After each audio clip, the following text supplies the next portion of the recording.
जय राधा माधव कुंज बिहारी गोपीजन वल्लभ गिरिवरधारी। जय राधा माधव कुंज बिहारी गोपीजन वल्लभ गिरिवरधारी। यशोदानंदन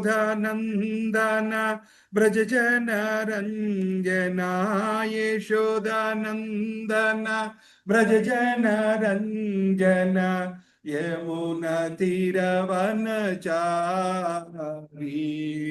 जय राधा माधव कुंज बिहारी गोपीजन वल्लभ गिरिवरधारी। यशोदानंदन ब्रजजन रंजना यशोदानंदन ब्रजजन रंजन यमुना तीरवनचारी।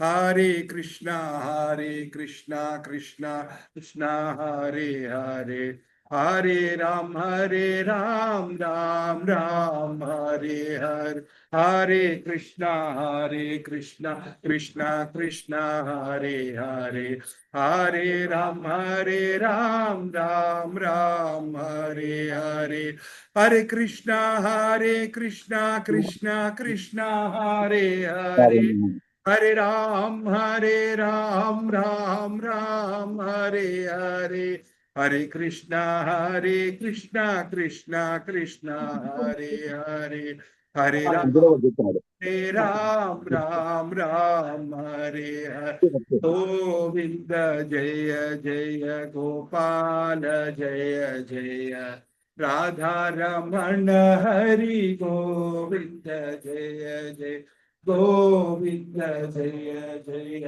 गोपाल जय जय राधा रमण हरि गोविंद जय जय गोविंद जय जय गोविंद जय जय जय गोपाल जय जय राधा रमण हरि गोविंद जय जय राधा रमण हरि गोविंद जय जय हरे कृष्णा कृष्णा कृष्णा हरे हरे हरे राम राम हरे हरे हरे कृष्णा कृष्णा कृष्णा हरे हरे हरे राम राम हरे हरे हरे कृष्णा कृष्णा कृष्णा हरे हरे हरे राम राम हरे हरे हरे कृष्णा कृष्णा कृष्णा हरे हरे हरे राम राम हरे हरे हरे कृष्णा कृष्णा कृष्णा हरे हरे हरे राम राम हरे हरे कृष्णा कृष्णा हरे हरे हरे राम राम हरे हरे हरे कृष्णा कृष्णा कृष्णा हरे हरे हरे राम राम हरे हरे। अभय चरणारविंद भक्ति वेदांत स्वामी श्रील प्रभुपाद की जय। Welcome back everyone whoever has taken the choice to join on a Sunday morning. Thank you all for coming. We'll sing this song.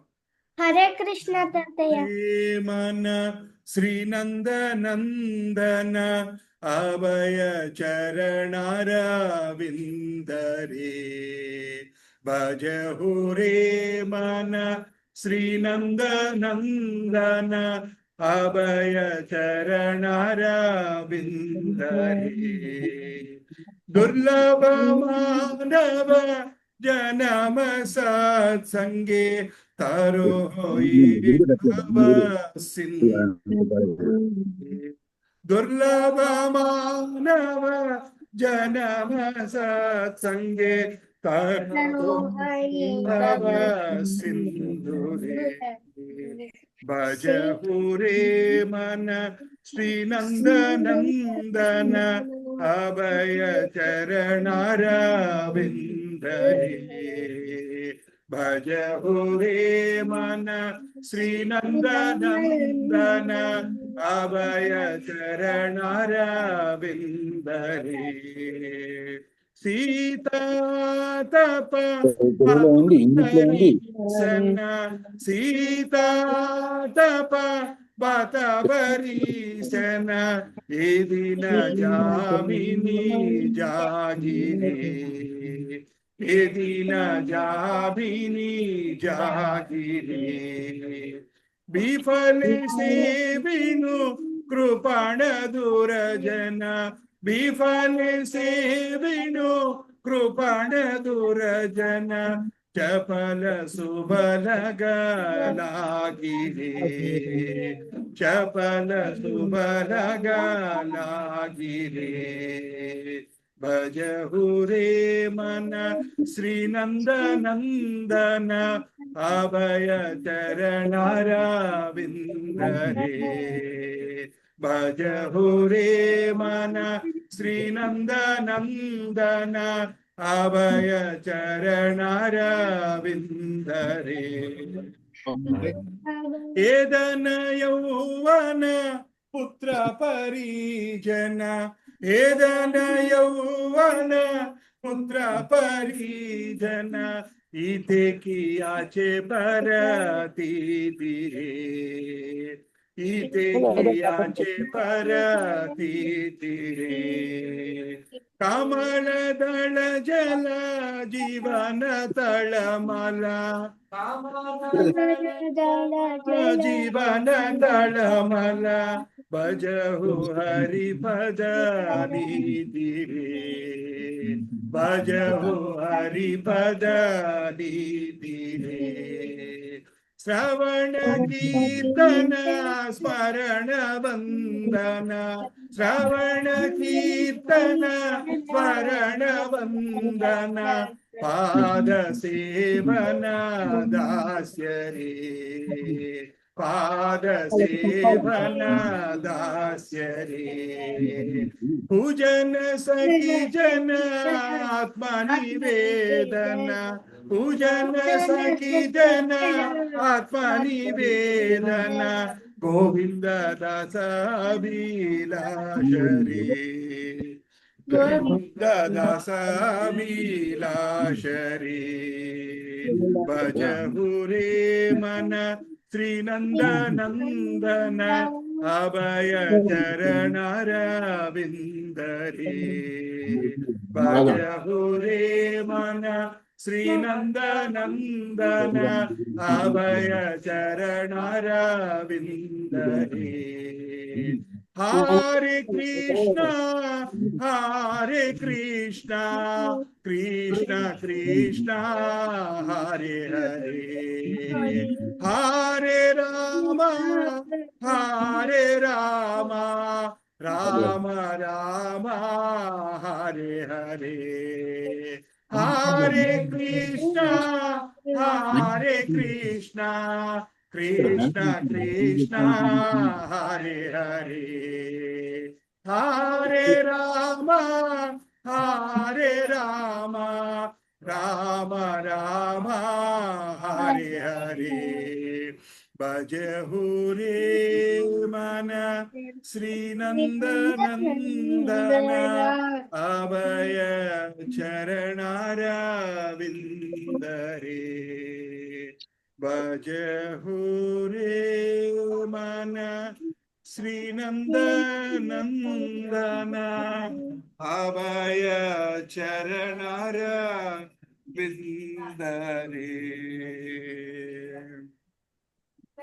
Hare Krishna. Some of you can sit this side also. But only thing is you need to see the screen. Hare Krishna Tataya. Hare Krishna, Krishna Krishna, Hare Hare, Hare Ram, Ram Ram, Hare Hare. So this bhajan is welcome back everybody. Nice to see so many faces. Hare Krishna.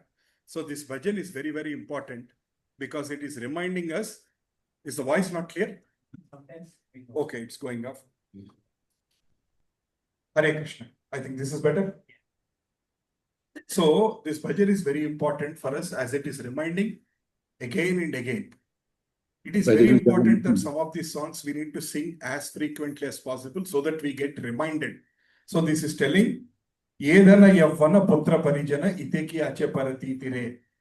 All our belongings cannot save you. The money, caste, community, properties, the people we have, the friends we have, the political connections we have, all these kind of things cannot save you when the death comes. Or when we are going through our karmic reactions, they cannot save you. Putra, parijana, relatives, friends and all. Who can save you? Only Bhajahu Haripada Niitire. Only Bhagavan Krishna will save us. That's why it's telling us to connect to God. And it is telling basically the entire essence of Bhagavad-Gita in this one line. Kamala Dala Jala Jivana Dalamala. Basically, it is telling that live the life like a water on a lotus leaf.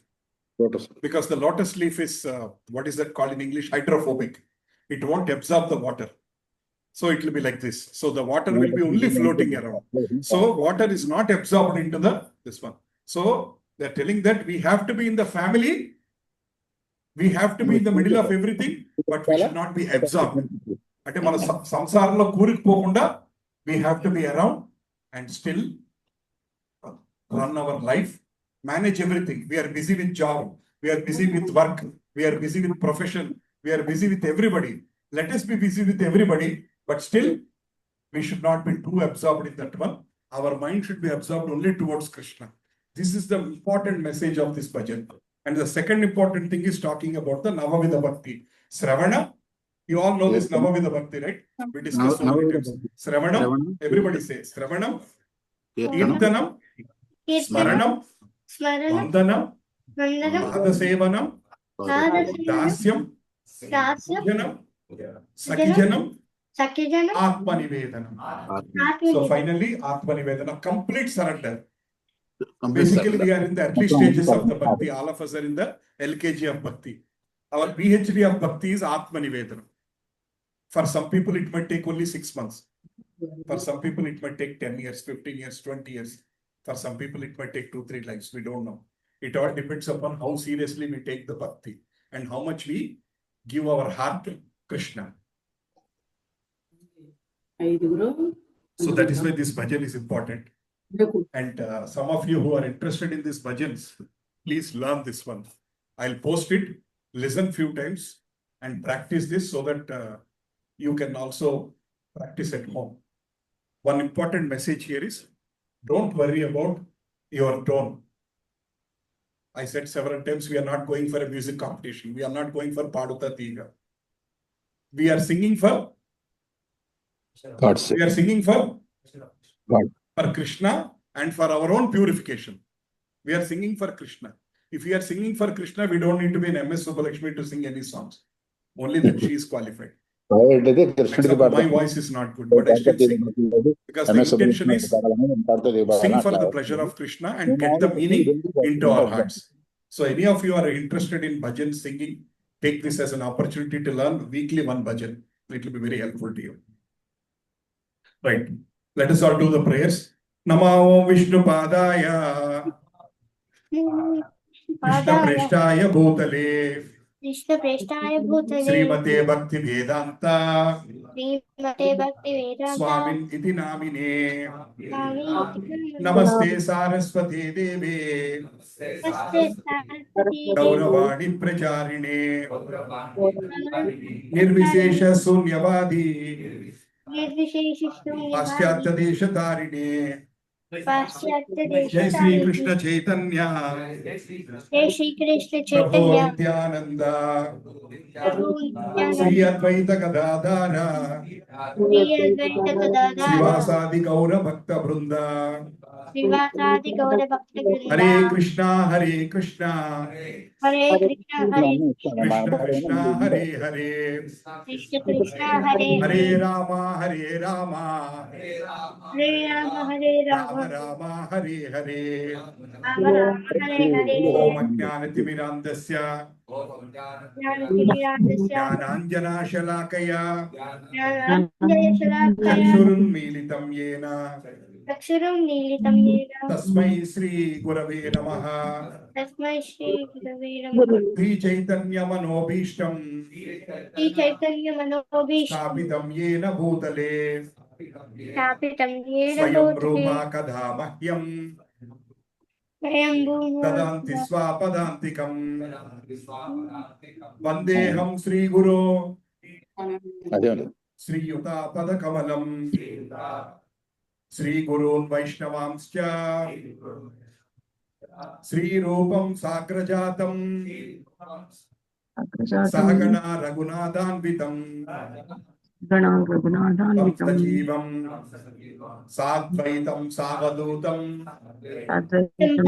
परिजनासहितं परिजनसहितं कृष्णचैतन्यदेवं कृष्णचैतन्यदेवं Shri Radha कृष्णपादान् श्रीराधाकृष्णपादां सहगणा Lalita सहागणं श्रीविशाखान्वितांश्च Lalita श्रीविशाखान्वितं हे कृष्णा हे कृष्ण करुणा सिंधो करुणा सिन्धु दीनबंधो दीनबन्धु जगत्पते जगत्पते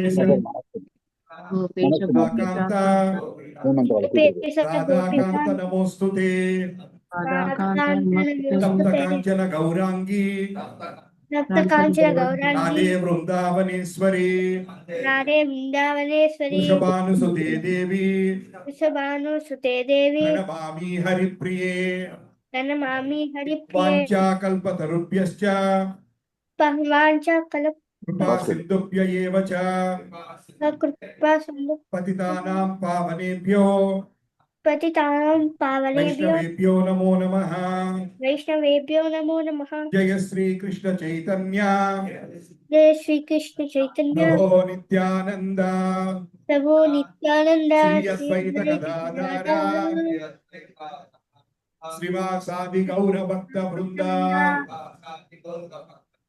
हरे कृष्णा कृष्ण कृष्ण हरे हरे कृष्ण कृष्ण हरे हरे हरे राम हरे राम हरे राम राम हरे हरे राम राम हरे हरे ओम नमो भगवते वासुदेवाय ओम नमो भगवते वासुदेवाय ओम नमो भगवते वासुदेवाय ओम नमो भगवते ओम वासुदेवाय नमो भगवते वासुदेवाय नमो भगवते वासुदेवाय नारायणं नमस्कृत्यं नारायणं नरं चैव नमस्कृत्य नरोत्तमं नरं चैव देवीं नरोत्तमं सरस्वतीं व्यासं देवीं ततो सरस्वतीं व्यासं जयमुदीरयेत् ततो जयमुदीरयेत् नष्टप्रायेषु अभद्रेषु नष्टप्रायेषु नित्यं अभद्रेषु भागवत सेवया नित्यं भागवत सेवया भगवती उत्तमश्लोके भगवते उत्तमश्लोके भक्तिर्भवतिर्नैष्टिकी भक्तिर्भवति नैष्टिकी कृष्णाय वासुदेवाय कृष्णाय वासुदेवाय देवकी नन्दनाय च देवकी नन्दनाय च नन्दगोपकुमाराय गोपकुमाराय गोविन्दाय नमो नमः गोविन्दाय नमो नमः नमो महावदन्याय नमो कृष्णप्रेम नमः प्रदायते कृष्णाय कृष्ण कृष्ण चैतन्य कृष्णाय कृष्ण चैतन्य नामिने गौरत्विषे नमः नामिने नमः गौरत्विषे पंकजनाभाय नमः पंकजनाभाय नमः पंकजमालिने नमः नमः पंकजमालिने पंकजनेत्राय नमः पंकजनेत्राय नमस्ते पंकजांग्रये नमस्ते नमो पंकजाय ब्राह्मण्य देवाय नमो ब्राह्मण्य देवाय गोब्राह्मण हिताय च ब्रह्माणहिताय च जगद्हिताय कृष्णाय जगद्दिताय कृष्णाय गोविन्दाय नमो नमः गोविन्दाय नमो हरे नमः कृष्णा हरे कृष्ण कृष्ण कृष्णा हरे हरे कृष्ण कृष्ण हरे हरे हरे राम हरे राम हरे Ram Ram Ram Hare Hare Ram Ram Hare Hare Hare Krishna So welcome back once again, everybody. There are some new faces. Hare Krishna Dandavat. Thank you for coming in. Right. My name is Satya Devata. So if you want to ask me something, then call me Prabhuji or by name. Both are okay. Hare Krishna. Thank you. So today is our second session for our Bhagavad-Gita. We are still introduction. We haven't still opened the first page, but we are discussing the core foundation. Last week, some of you who could come and some of you are new now, I could see that one. Last week, we discussed some important elements like what is the main difference between human and animals. We discussed the important aspect that eating, sleeping, mating, defending. Ahara, Nidra, Payam, Maidunam. These are the four things. Animals are also busy. Whole day busy searching for food, sleeping, enjoying with the opposite sex, and taking care of the family, growing the family, finding a house for the family. All these things, animals, insects, reptiles, birds, everybody are also doing. And if humans also do the same thing, then Shastra is questioning, how are you different from the animals? That's why the sloka what we read, Ahara Nidra Bhayamaidunam cha Samanyam etat Pashubir Naranam Dharmo hi eko adiko vishesho Dharmena hina pasuhi samana. So the sloka is telling, if you are also doing the same thing throughout our life, always searching for enjoyment, searching for eating, sleeping, enjoying all the time with friends, people, everything, then it is basically telling that we are not different from animals, we are not different from birds, we are not different from insects, we are not different from reptiles, because they're just doing the same thing. What is the main difference? Dharma. Dharma is the main difference. So what is the dharma? Basically, dharma, we discussed a lot of details, but finally we concluded the definition of main dharma is the paro dharma. The paro dharma is savai pumsam paro dharma yado bhaktir adokshaji ahaituki apratihata yayatma suprasidati. All of us are frustrated in our lives. Anybody is very, very blissful? How many are frustrated in the life? At least some hands. We are frustrated in the life. How many of you find your life is very nice, always beautiful, smiling, enjoying? Raise your hands. Good. Very nice. Only Krishna conscious. Very good. So if some of your life is very happy, blissful, that's a blessing from Krishna. Because 99.99% of the people are struggling. Something or the other people are struggling. Okay. So basically, Shastra is telling the best one which can please our heart is Savai Pumsam Paro Dharma. What is that one dharma which is common for the entire mankind, wherever you are born, is Yado Bhaktir Adokshaja, which is connecting to Krishna. Doing bhakti for Krishna. And that bhakti should have two characteristics. I repeated 100 times. How many of you can tell me? That bhakti should be Ahituki Apratihata. Ahitu means unmotivated. Nishkama Bhakti, Korika Lekunda. We go to God only to ask something. So this bhakti should be, if you want to get the perfect satisfaction, you have to ask, deal with Krishna with love, not with asking questions. That's the first point. Second point is Apratihata. Apratihata means all the time, every day. It is not that once in a week we pray and rest of the day is holiday for Krishna. No, every day. See, today is a blissful day as we started with prayers. Mostly these are the first words we started, except maybe in the home. Get up, where is my coffee? Few words. But for that, we spent 10 minutes to pray only. So this is a nice day as we start our day with prayers. Our every day should be like this. Start the day with prayers instead of using the words, some nonsense we speak in the morning. Instead of that, every day 5-7 minutes as we start the day, if we start with prayers, Narayanam Namaskrutyam, like that we can get up and then start Krishnaya Vasudevaya. Like that we can do a prayer and start our day. Then the day is blissful. I'm telling you, you check. You do it for a few days, you will find your day is blissful. Right. So last week we discussed many important aspects. Some of you missed, and I will send the recording again. If you have time during this week, kindly listen. Okay. I don't want to repeat again. Right. Now, today we are going to discuss some more important aspects before we jump into Bhagavad Gita. Last week I explained why Why this book only we are recommending? Bhagavad-Gita as it is, or Bhagavad-Gita Yada Tadam in Telugu, or in Hindi Bhagavad-Gita Yada Rupa, which is basically published by Gaudiya Sampradaya, which is ISKCON, is one of the major organizations in the Gaudiya Sampradaya following Chaitanya Mahaprabhu. Because we discussed that other Bhagavad-Gitas are not focusing or not deepening our bhakti towards Krishna. They are not deepening our bhakti. And they are not describing Krishna as a person. And they are not helping us to progress in the path of bhakti. We just read like that. So, a lot of people in South India and all over India read Bhagavad Gita, but mostly slokas. Most of the people don't put the effort to read the meaning. And even though we read the meaning, we don't understand what does it mean from today's context and how to apply that in our life. Otherwise, it will become like a theory. If Bhagavad Gita remains as a theory, of course, because Bhagavad Gita means coming from the mouth of Krishna, Bhagavan. So it is beautiful. It will purify us by reading Bhagavad Gita every day, some slokas, it will purify. But if you want faster progress, we need to understand the meaning and see how do we apply in our life. That's why we are recommending this Bhagavad Gita. This is like our course book. When you join a CBSE school, you cannot say, I will bring ICSE syllabus into the class. Can I follow that one? Can you do that? You have to bring CBSE book only. So we follow this syllabus. So whoever do not have a book, please tell me after this class, I will give you. We will follow this book, and every week from next week, you have to bring this book. You have to bring 2 books and a pen. You have to bring 4 things. Bhagavad Gita book, notebook, pen. What is the 4th one? Our mind. Don't leave it at home or don't leave it somewhere. Bring it here. So Krishna is telling in 4th chapter. Why are we discussing this Bhagavad Gita? It is important to spend a few minutes. Krishna is telling the signs of Bhagavad Gita. How many of us think that Bhagavad Gita was spoken 5,000 years ago? Krishna spoke to Arjuna. Now Kali Yuga is 4,32,000 years. Kali Yuga started 5,252 years back.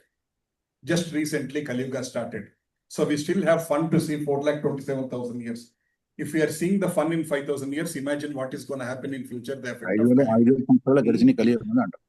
So Krishna basically was telling Arjuna, I have told the signs of Bhagavad Gita to the sun god much before. Sun god name is called Vivaswan.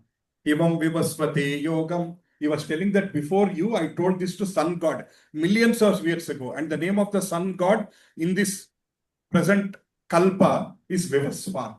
So Imam Vivas, first I told to Vivaswan, then Vivaswan has instructed it to Manu, and then Manu has instructed it to Ikshvaku. Who is Ikshvaku? Rama's lineage, first king. That's why Rama is called Ikshvaku Kulatilaka. So that means this is even before Treta Yugam. By this sloka, we'll understand Bhagavad Gita is not 5,000 years old. It was even before Treta Yuga. So that means you can understand Bhagavad Gita is how old it is. But he said that during the time, the Gita was lost after some time. Vivaswan Manvate Praha Manurikshvakave Pravit. But in the process, it got little disturbed. So that's why he's telling that I want to revive that Parampara. I have said to so many people, many of us in our childhood, we used to play this game. I don't know what is that called name. We used to tell one word in the one ear and he has to tell the other person. Huh? Chinese whisper. Yes. How many of you played this game? You tell in one ear, they have to tell the other person. But last person we have to see whether is it the right word or not. So like that Bhagavad Gita, nowadays we have everything online and everything. Earlier, everything people used to write down in Talapatra Granthas. And that Brahmanas, before they were leaving their body, they used to make one more copy. And their children, some of the Brahmana children, their only job is to manuscript only. They are taken birth, Upanayana is done, take Diksha from father and start copying. Like that, some lives have gone only in keeping the scripts. That's why Bhagavad Gita, Bhagavatam, Ramayana, Mahabharata are still there. Right. So, he's telling that basically like how one person has told to other person and all, Bhagavad Gita is better understood from an author who is coming from the Parampara system. If the Bhagavad Gita is being explained from a person who is coming from the Parampara, in that lineage starting from Krishna, then only it is better understood. Today, Aira Gaira person, because in India we have freedom of speech. Anybody can write a book on Bhagavad Gita. Anybody can say my interpretation of Bhagavad Gita, and it can be even bestseller also. No worries, you can write the way you want. Who is asking you, hey, why did you interpret the sloka 4 wrongly? This is wrong. Is there anybody to ask?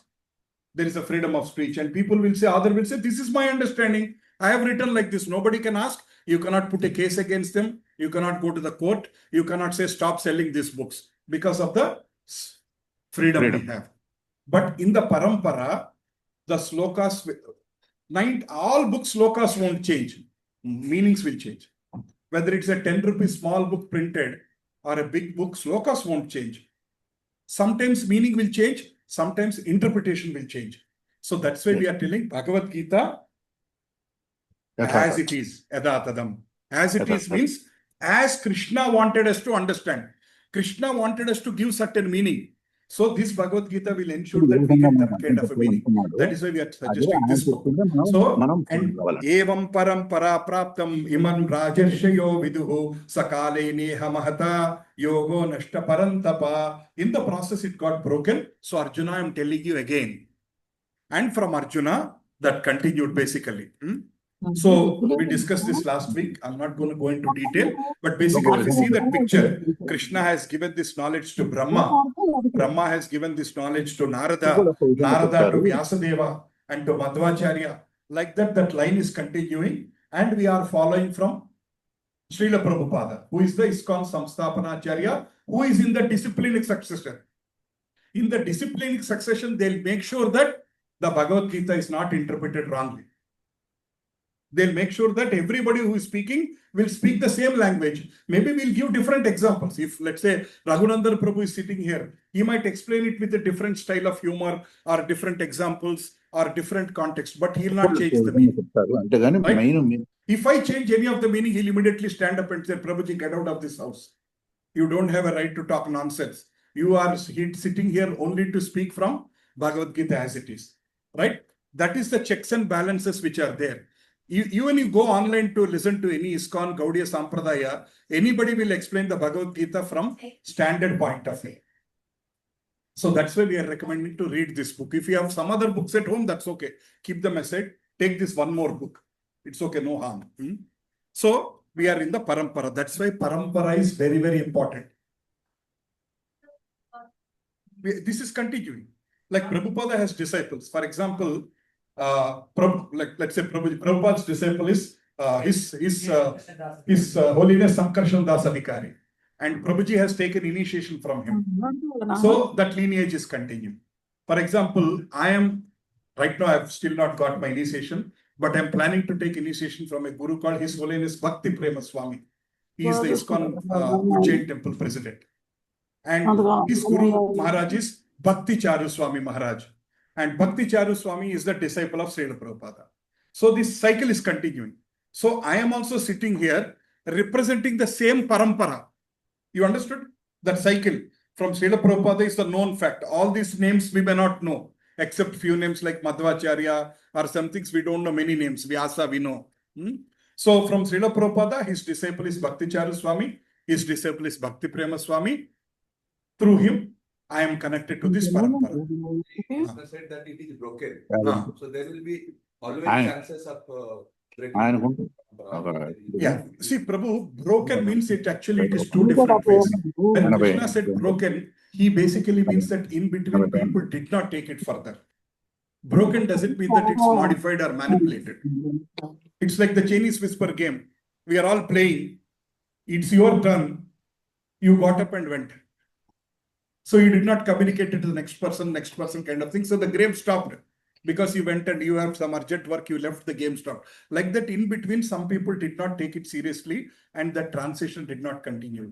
But that's why Krishna said, I am coming and reviving that again. Who can come and revive that again?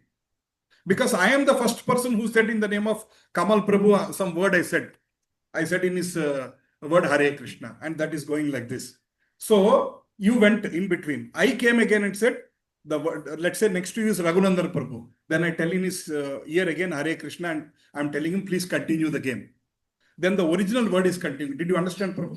So Krishna himself came again and said to Arjuna, this is what I told to Sun God, who told to Manu, who told to Ikshvaku. Then after some time in the process, it got lost. Now I am coming and reviving. Krishna himself came and again said all the 700 slokas in Bhagavad-Gita. Now he is asking us to continue. And that is continuing like that in the Parampara. That's why studying in Parampara has two benefits. One is the source is not changed. And second, along with the Parampara, blessings also come. This is very difficult to understand by our human brain. Are you understanding?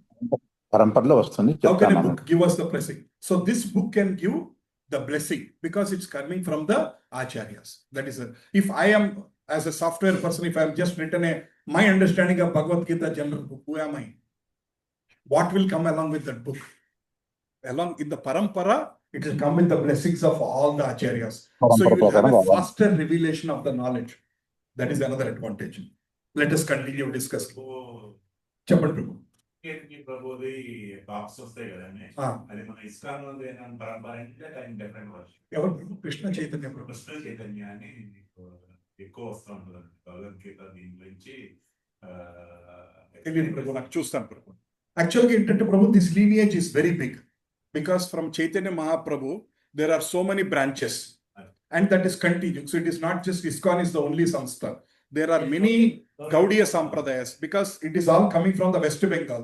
When Krishna appeared again as Chaitanya Mahaprabhu 500 years back, he revived everything and he connected. So from him, so many branches are there. So they are all continuing. So there are many authorized sources. Now we'll try to... He's a vice Krishna Chaitanya. I will check and tell you. So there are four major Sampradayas. Four major Sampradayas starting from Krishna. Let us understand this four. Because Krishna said, Evam Parampara Praptam, right? So we need to know through which Parampara it is coming up. First, Brahmadeva. Brahmadeva, that is called Brahma Parampara, starting from Brahma. Source is one.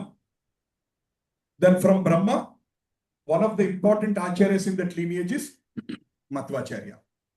How many of you know Madhvacharya? You heard his name? You know where is he born? Which place? Udupi. Udupi, Madhvacharya. No, you are telling Ramanujacharya. Udupi. If you go to Udupi, you can go near the Madhvacharya's birthplace. Next, Lakshmi Sampradaya, which is called Sri Sampradaya. Krishna has given it to Lakshmi Devi. From Lakshmi Devi, it is continuing.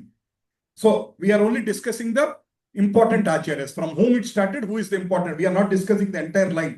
Then that will take 2-3 years to discuss all the names. From Lakshmi Devi Sampradaya, which is called Sri Sampradaya, everybody knows Chennachiyar Swami here, right? Statue of Equality. So he comes under that Parampara. So the important acharya in that Parampara is the Ramanujacharya, which is his, you can go to Sri Rangam and you can see his body even till now it's preserved. With all the kinds of herbs and all, his body is still preserved. And that's why Ramanujacharya is called Statue of Equality, because his guru said, don't reveal this mantra. I'm giving you a special mantra, Om Namo Narayanaya. You follow yourselves and do it. If you give this mantra to the other people, you will go to hell. Then he asked, what if I give that mantra to other people? What will happen to other people? He said, they will go to Vaikuntha, but you will go to hell. He said, if one person, if I go to hell, it's okay. But I will make 10,000 people go to Vaikuntha. He went and stood up on the top of the temple and he started saying, Om Namo Narayana. He said, everybody follow this mantra and make your life blissful. Because he thought, let me go to hell. If somebody tells like this, what will we think? How can I go to hell on behalf of other people? But acharyas are such selfless people. They are ready to undergo so many problems to give the benefit to everybody. The third Sampradaya is Rudra Sampradaya. Krishna has given the knowledge to Lord Shiva, and from Shiva it is continuing. And one of the foremost acharya in the recent past is Vishnu Swami. Next, fourth is 4 Kumaras. How many of you know the 4 Kumaras? Sanaka, Sanandana, Adi Kumaras, the 4 young boys. Brahma Manasa Putra, they call them. So knowledge has been given to Kumaras, and from them it is continuing. And one of the foremost acharya is Nimbarkacharya. Any Gujaratis here? Gujaratis, they try to follow that Sampradaya mostly, right? And Vallabhacharya is one of the important Acharya also in the Sampradaya. You might have heard this song, Adaram Maduram, Sitam Maduram, Venu Maduram, Gunja Maduram, Madurashtakam. It is written by Vallabhacharya. He is from the Nimbarkacharya. So Shastra is telling, like for example, you want to put your children in a school, you'll think either is it ICSE or is it CBSE or is it Cambridge or is it IB or something. I start a new college school called ABCD syllabus. Will you join your children in my school? Because you will ask me, what is your school? Who authorized you? What is your curriculum? Who approved it? If I get a certificate based on your school, tomorrow will I get a job? You'll ask all the questions. But when we are trying to read Bhagavad Gita or Bhagavata, we will not ask who is teaching. We open YouTube and listen to anybody. Manam chese tappu entante, we listen to anybody. Okay, so if we are listening to anybody coming from any of these Sampradayas, it is considered as authentic. Understood why we are discussing this one? See, tomorrow after 6 months, you might leave here, go to some other locality. You are relocating to some other place where somebody, let's say from the Chinnajir Swami Ashram is preaching that one. You can follow that. That's okay. Because it is also coming from the authentic. So these are the 4 sources starting from Krishna, either to Brahma called Brahma Sampradaya, or Lakshmi Sri Sampradaya, or Shiva Rudra Sampradaya, or 4th one is called Kumara Sampradaya. Mahesh, what's your doubt? Yeah, Shankaracharya comes into that. Yeah. Right. So this is how we are discussing. Anyway, we discussed all the details of why Bhagavad Gita as it is. Now let us discuss what is the purpose of Gita. What is the purpose of Gita? What is your understanding of the purpose of Gita? Why did Krishna give the Gita? How to reach him. Huh? How to reach him. How to reach him. Very good. Lifestyle. Okay. How to living style. So basically, some people say, I am reading Bhagavad Gita for knowledge. Some people say, I am reading Bhagavad Gita so that how can I apply those principles in my office management. Of late, there are so many leadership guys talk about, even in offices, Bhagavad Gita and the lessons learned in management, in leadership, all kinds of concepts are there. But Krishna is making it very clear, use it for anything. But the most important thing is, Bhagavad Gita should be taken up in the spirit of devotion. You will understand Bhagavad Gita properly only if it is devotion. Here I wanted to say something which might be very surprising to you. Let's say you're opening a chemistry book. Whether you love chemistry or not, whether you have respect towards chemistry or not, if you read that book, you will understand. It's not. But still, you will read that book and you can even get 100 out of 100. But scriptural books are not like that. Bhagavad Gita book. Hello. Yeah, there are batteries there.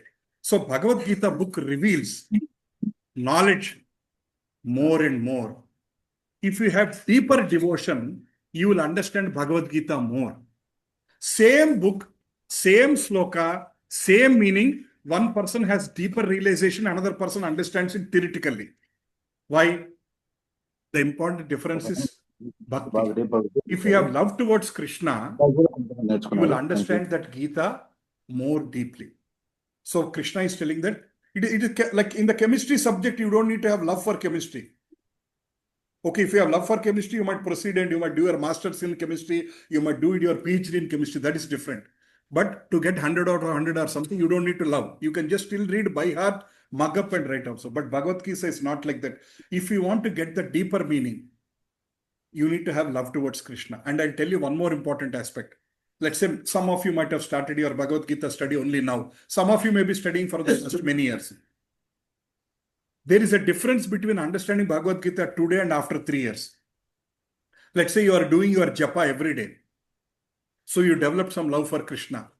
After 1 year, you won't read this Bhagavad Gita again, the same sloka, it will give you a more deeper meanings. Come from the heart, it will give you. This is the speciality of the Bhagavad Gita.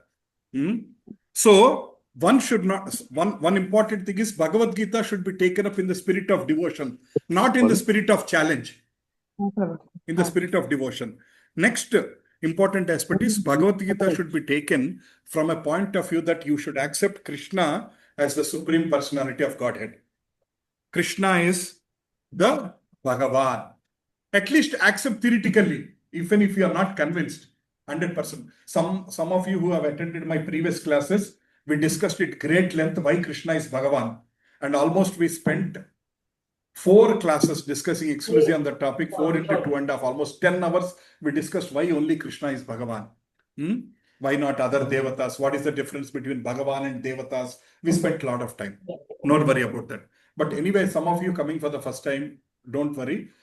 You need to start accepting Krishna is not the normal person. Krishna is the Sarvakarana Karana. He is the ultimate, this one. Then you will understand Bhagavad-Gita more in detail. Okay, at least start accepting theoretically. As you go in detail into the book, as you will read different slokas, you will get convinced where Krishna is explaining. Next, third one, Bhagavad-Gita should be understood in a submissive spirit. Submissive spirit, not in a challenging mode. Submissive spirit, we try to Krishna. If, for example, if you don't understand one sloka, you know what is the best way to understand? Krishna, I am not able to understand this sloka. Can you help me? That is the best way to understand a sloka. He'll help you. Suddenly you are browsing something, you will find a lecture on that sloka.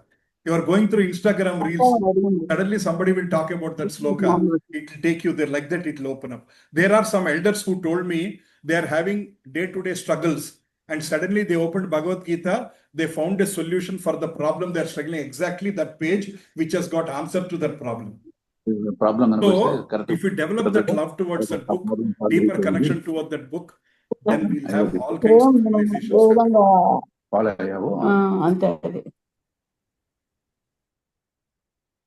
Right. Next one. So, what is the purpose of Bhagavad Gita? We discussed the purpose of Bhagavad Gita. Mataji said main important point is deliver the mankind from the material existence. That means basically we discussed last week also, what are the 4 major problems of life? Janma, Mrityu, Jara, Vyadhi. That means birth, death, old age, disease. These 4 are major problems in life. We are continuously taking birth and dying and birth and dying and birth and dying. If somebody thinks that, how do I stop this cycle? Is there a way where I can reach the Bhagavan? Some people call it moksha. Some people call it liberation. Some people call it salvation. Different words people use it. But is there a way where I stop this cycle of repeated births and deaths? We need to take surrender to Bhagavad Gita. So if you are surrendering to Bhagavad Gita and developing love for Krishna, it will deliver the people from the cycle of repeated births and deaths. That is the purpose of Bhagavad Gita. Are we clear? Why are we reading Bhagavad Gita? It is ultimately we wanted to develop the deeper connection to Krishna. Right. So, Arjuna was in a deep tension. We'll discuss that in a few minutes. Arjuna was in a deep tension, right? What to do with the Yuddha? Should I fight or not fight? Like that day-to-day life, we are also in deep tensions. Some are the other problems. We have health problem, financial problem, relationship problem, crisis issues. So many things are there. So how do we manage that kind of a thing? So we need to understand the importance of human life. This one also we discussed last week at great length. That human life is very, very, very, very rare. Out of 84 lakhs of species, 84 lakshara jeevarasullo, human life is very, very rare. Whoever are sitting here in the human form of life, we all need to understand that we have achieved something rare. And when you are in the human form of life, the goal of human life is to connect and develop love for Krishna. That is what Shastras are all telling. Arjuna asked so many questions. So do you think Arjuna is really ignorant? Huh? Arjuna asked all these questions on behalf of us. So Bhagavad Gita can be understood as a book Krishna has personally written to you. You can put your name. I mean, in Europe, there used to be these options. You can print a storybook. You can print a storybook where you can remove one of the character name and you put your child's name. I got that book printed for my daughter's 2nd, 3rd birthday. She was very happy. So it was like as if like Daisy and my daughter's name is Snigdha. Daisy and Snigdha. It was like personalized. The book like personalized. So she was very excited with that book. So Bhagavad Gita, wherever Krishna is saying Arjuna, remove that and put your name. Then you will understand Bhagavad Gita more. Basically it means Bhagavad Gita, Krishna is telling personally to you through the medium of Arjuna. Arjuna was put in that confused state so that he can ask all questions on behalf of us. He has asked all questions. What should I do? He has asked all the questions and Krishna tried to clarify. So for years to come, generations to come, these questions are answered. Fundamental questions are already answered by Krishna on how to lead our life. Next. So what is our relation with Krishna? We are a soul. Some of you who have went through some classes, you are convinced. Others, when we go into chapter 2, you will understand. Right? We are a soul. Soul has an eternal relationship with Bhagavan. Krishna is Bhagavan. And we are a soul. Right now, the soul is in this male body. Their soul is sitting in a female body. Right? Different souls are in this one. Different stages. Some of us are old, some of us are young, and different consciousness also. Some of us may be very matured in spirituality. Some of us just started LKG, our life just now. Like that, Manandaro, we are in different stage of consciousness. We are in different stage of evolution towards the purpose of life. Some of us may be very fixed up. Some of us are still thinking, is the spiritual life correct or not? ఇది మనకు అవసరమా అవసరం లేదా ఈ Bhagavad Gita classes వెళ్ళాలా every Sunday సంపుతున్నాడు ఆయన పొద్దున్న 7 రమ్మంటాడు ఆయనకి పని లేదు should I come or not will be thinking like that so it is a choice given. The important aspect of Bhagavad Gita is Krishna has given the choice to Arjuna. I said this many times, I don't mind repeating. He has explained Karma Yoga, he has explained Jnana Yoga, he has explained Ashtanga Yoga, he has explained Bhakti Yoga. Unexplained is Krishna says, Arjuna, now you decide what you want to do. He don't say you have to follow like this one. In other religions, is there a choice? No, that book has to be followed. That line has to be followed 100%. If anybody challenges that book, next day morning, you'll see a headline somewhere. But somebody can write, Bhagavad Gita is nonsense. You can write a big article in Times of India on first page. Still nothing will happen to you. That is the freedom in our Sanatana Dharma. And nobody will bother also. They will think that is this guy's interpretation. It's okay. So, every soul has a relation with Krishna. It is like one-to-many relationship. Many to one. Many to one. Every soul has an eternal relationship with Krishna. That relationship is eternal. Whether we are born in male body, female body, next life we might be born in America, or we are born in Germany, London, or you are born in Amazon forest without any dress. Anything we might be born, or you are born like a pig, you are born like a donkey, you are born like anything, but you still have your connection with Krishna that is continuing life after life after life after life. Is she your mother? Okay. She is your mother in this life, not next life. Don't get confused. Don't worry. Right? Right. So, but connection with Krishna is every life. So that is why this relationship is eternal. Now, they ask, what is our relationship? We are discussing all this so that we go with the right mood to understand. But otherwise, I can start with chapter 1. Dharma Kshetre, Kurukshetre, we can go. But we have to prepare our consciousness. We have to have our background. We need to be clear on why we are doing. Then we'll go into the sloka. Sanatana Goswami, one of the important Goswamis, foremost acharyas in this Hare Krishna moment, has asked Chaitanya Mahaprabhu, who is nothing but Lord Krishna, saying that, what is the Swarupa of the Jiva and what is our connection with Krishna? He answers, Jivera Swarupa Hoy, Krishnera Nitya Dasa. Let's everybody say this. Jivera Swarupa Hoya, Krishnera Nitya Dasa. This is in Bengali, but the word is very clear. Some of the Bengali words are close to Sanskrit and we all can understand this. So, Jivera Swarupa Hoya, Krishnera Nitya Dasa. So, what is our Swarupa? What is our original nature? Krishnera Nitya Dasa.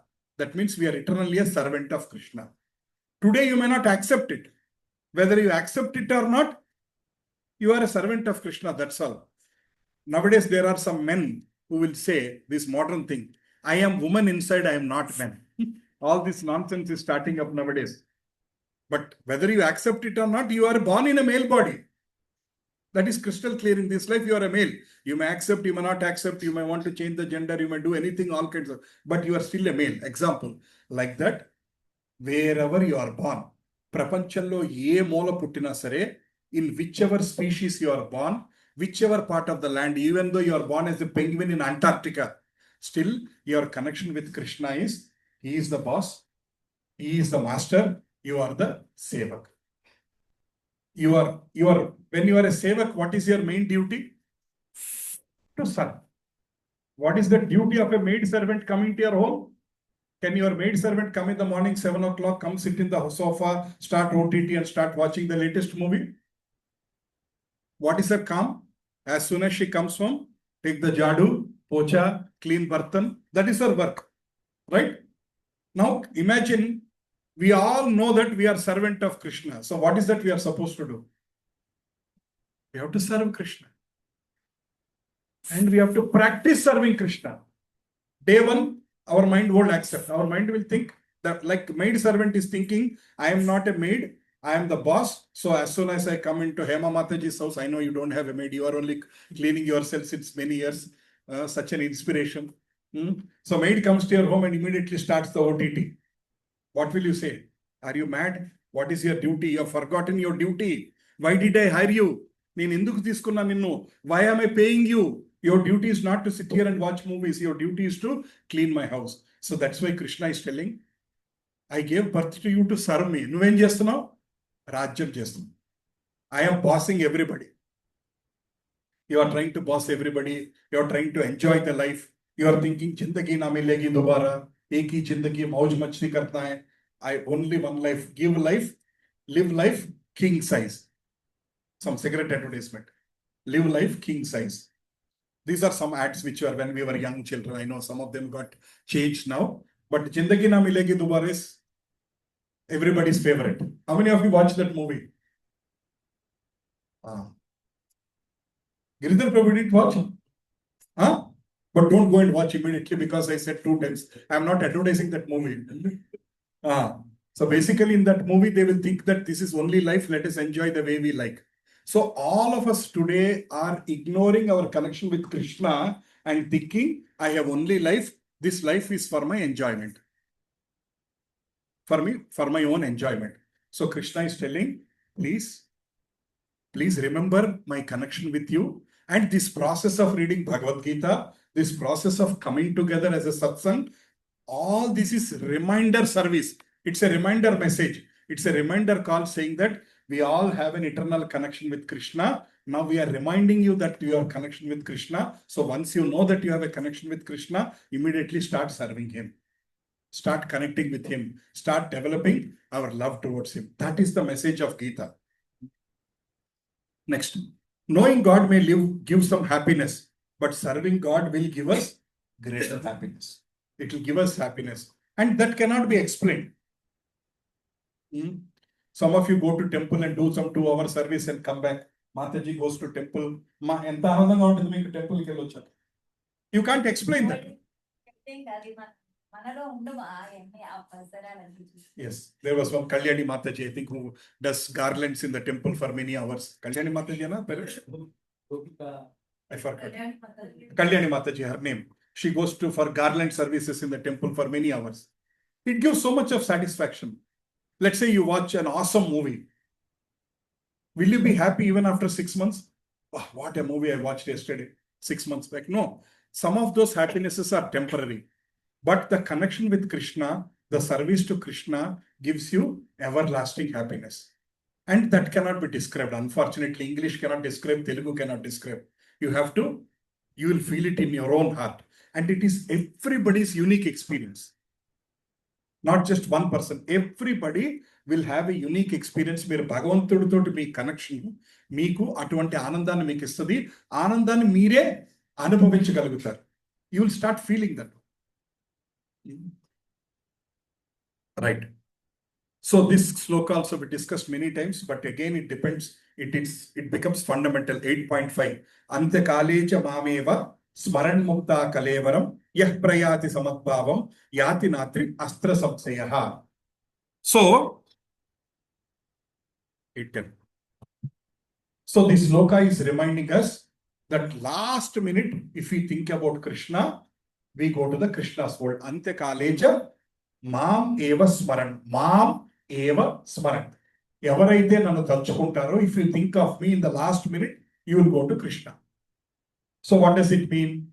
If we have to remember Krishna in the last minute, we have to practice remembering him throughout our life. Otherwise, we cannot remember him in the last minute. In the last minute, we'll remember everything except Krishna. So we have to practice. So that's why you used to make this statement so many times. Entire life is a preparation. Death is a examination. What is the real exam of the life? Death. Death time you are tested. Are you remembering Krishna? Okay, you are promoted to the Vaikuntha. You are not remembering Krishna. You are remembering your pet dog. Okay, next life you are the pet dog of somebody else. You are remembering money. You are this one. You are remembering that. You are this one. You are remembering only your family. You are born again in that family as a small child. You are continuing there. So 8.5 says, remember me. 8.6 Krishna is saying, Yam Yam Bapi, whatever you are thinking, you will become that your next life. So last minute, whatever you are thinking, you will become that in your next life. One of my friend is a marathon runner. He has done 130 marathons. He says, I want to die running, he said. I told him, please don't think like that. Die peacefully thinking of Krishna. Don't. He says, I want to die while I am running. He has done 130 marathons. He lives in Europe. He's a very nice person, but not so very God-conscious person. He says, because his passion is running. So he says, I will die running. What will happen to him if he dies running? Next life, he'll be in a kangaroo in Australia. Because he likes running, right? Or he'll be a horse. Horse like runs very fast. So your consciousness will decide your next life. I hope he's not listening this class. He'll immediately call his lawyer, right? So, so whatever we are thinking, it will happen. So Krishna is telling us, think about me, then you will not come back again into this life. So to think about me means, Prabhu, you can turn this and it will give you a neck problem. You are most important person. Taking care of prasadam of every week. Huh? No, Prabhu. You are feeding more than my class. Your prasadam is very important. Of course, this week Mataji is taking care of prasadam. Right. So just before we die, already Krishna has decided what is our next life. Just before we die, based on our past things and kind of things, that next life is decided. So that's what happens after you leave your body. You are given training on how to live like a next life. For example, if you have to be born as a pig, there will be a pig training for 4 days. Because you have to think like a pig. You cannot think like a human in the pig body. It is not possible. Your consciousness have to be changed. There will be training for the next body and give that kind of a body. So how many of you want to have other bodies? I'm not saying pig. How many of you want to have other kind of bodies? How many of you want to have at least human body again? Okay, at least human body.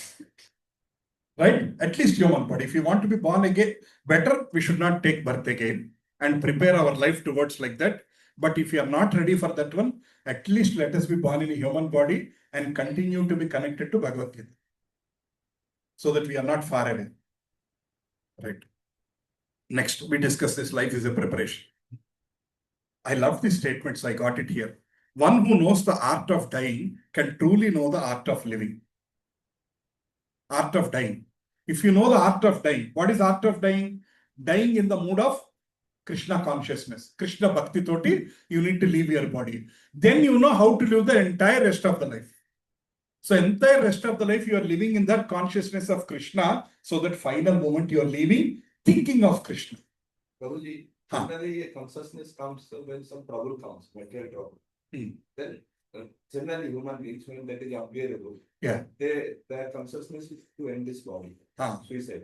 So at that time, why that God has given that freedom? What is the good use of? See, Prabhu, actually, our conscious, you're talking about how our mind is changing at the last moment. Huh? Come back again with your question. No, like consciousness, when the trouble coming, material troubles, we are having many troubles. Yes. That time when that is unbearable, many human beings comes that I will end this body. Correct. Committing suicide. Yeah. Why that independence has given to human? See, What Prabhuji, good is that? Prabhuji, this is a fundamental thing. Krishna has given independence to us. It is their basic design. The basic design principle is Krishna has given. So Krishna, actually, I sometimes feel Krishna shouldn't have given so much choice. My personal opinion. But Yeah, yes. voluntary. So my question is that only. Why? Suppose I used to many times I thought to come. No, Krishna's point is very crystal clear. He doesn't want to force any jiva to come towards him by force. He says, at the end of the day, you might attend classes, I might force you, come Sunday morning. I might remind you on Saturday night. I might even call you, are you coming or not? I am forcing you to bring here. But at the end of the day, how long I can force? 5 classes, 6 classes, 7 classes. If you want to attend all the 18 chapters, 700 slokas, feeling has to come naturally, no Prabhu, Giridhar Prabhu. You have to feel that, no, I want to go to that class, I want to go to learn. Like that. I will give you Japamala and I'll say, please chant. How many days you will chant? For some time, I'll remind you after that time. Your inner feeling has to come and then you have to chant. I will say, please every day read 5 Bhagavad-Gita slokas. How many days I will monitor? I can buy 30cc cameras and put in your hall and have a remote in my see how many of you have opened Bhagavad-Gita or not. But at the end of the day, you have to get that feeling. So Krishna is crystal clear, Prabhu. Whether in this life or after 1,000 lives, whenever you want to voluntarily come to me. Put all your efforts. This is very clear even in Gita, Prabhu. After explaining all 700 slokas, he said, Arjuna, now you decide. He didn't say, Arjuna, follow chapter 12, sloka 2. He said, you decide. And Arjuna is wise. So he said, Krishna, I am going to follow you. I will surrender to you. So now what do you tell me? You told me to fight, right? I am fighting. Now he is not fighting to win. He is fighting because? Say it loudly. Krishna told him to fight. Had Krishna told him go and jump in a well, he would have jumped in a well. Had Krishna told him go and take sannyas, he would have done that one. You understood? He just surrendered to Krishna. Then he got the ultimate benefit. So through Arjuna, we need to understand that we have to use our freedom to go to Krishna. So many souls, for example, even at the time of Krishna's life history, Kamsa hated Krishna. Sisupala hated Krishna. There are many people who loved Krishna. Kamsa also is an equal choice, right? Kamsa also can love Krishna. Right? Parikshit Maharaj, we discussed this story. When Shringi put the shrap to Parikshit Maharaj saying that in 7 days he will die. He said that in 7 days you are going to die. So Parikshit Maharaj has enough Shakti to give the shrap back. But he has accepted that and he said, okay, I am going to die. So what should I do before I am dying? And he went to Krishna. Are you clear, Prabhu? No? This is crystal clear, Prabhu. That what difficulty is we are not becoming like surrendering is very. It will take time, Prabhu. It will take time, Prabhu. It is not that easy as I am speaking. It will take time. We have to practice, and that practice intensity, the seriousness with which we are practicing. Because we hear this sloka every day. Antyakale cha mameva. How many of you have seen deaths? How many of you went to see somebody dying, crying? You have seen people crying, not in movies. That is paid crying.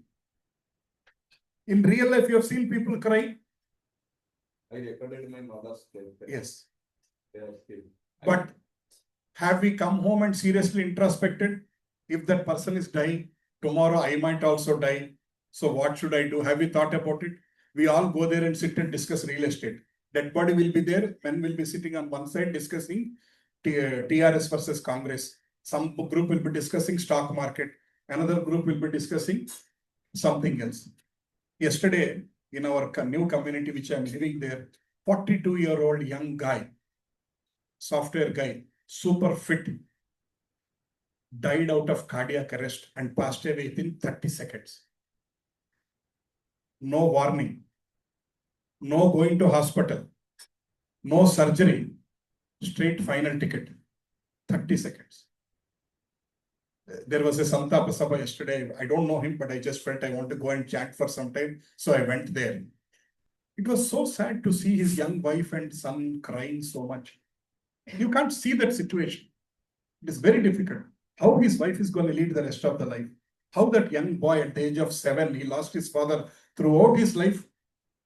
He will have to be fatherless. Life is tough like that.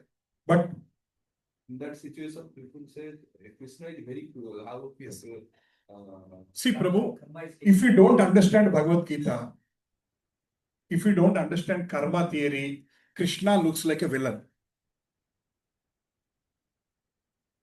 I was telling myself, my own personal opinion. Before I understood some consciousness, I used to see Krishna as a villain in Mahabharata War. Krishna is cunning, he did like this, he did like this. I was thinking like that before. But after I started studying and understanding, then I started understanding why is Krishna doing in such way. That is called Tattva. That is called Tattva. Trying to understand why God is doing it certain way. His understanding is Tattva. A lot of people say Rama shouldn't have killed Bali. From behind he has killed. Is wrong. But there is an explanation for that one. But none of us have patience to read that explanation. Krishna vanished Sita. How can he do like that? Now, woman empowerment. All the most Matajis hate Lord Ram for that one. How can he ask Sita to do Agni Pariksha? What about his own celibacy test? Who asked? Rama was also away from his wife for that many years. So, is Rama also, did he undergo the test? Why only women have to undergo the test? Some of my classmates are like, no, woman empowerment leaders of the world. They will give lectures. Hours together, they give lectures. So all these things, there are answers. You need to have patience to understand this one. Okay. So coming back to one single answer, Prabhu, choice, freedom. Krishna has given us freedom. Whether you want to continue to come to these classes, or you decide, let me not go to these Bhagavad Gita classes. Is your choice. After listening all these things also, do I continue my Krishna Bhakti or go back to my normal life? Is a choice. You agree with me? Is there anybody going to put you behind the jail if you are not doing chanting every day? If you are not reading Bhagavad Gita, will somebody put you in the jail? Is it a national crime? No, it's a complete choice. To be honest with you, we are all sitting here because we have exercised this choice for many lifetimes. You understood this point? For many lifetimes, we have ignored our connection with Krishna and we have lived the way we like. So we all had so many lives. But some Sukriti we might have done in the past life.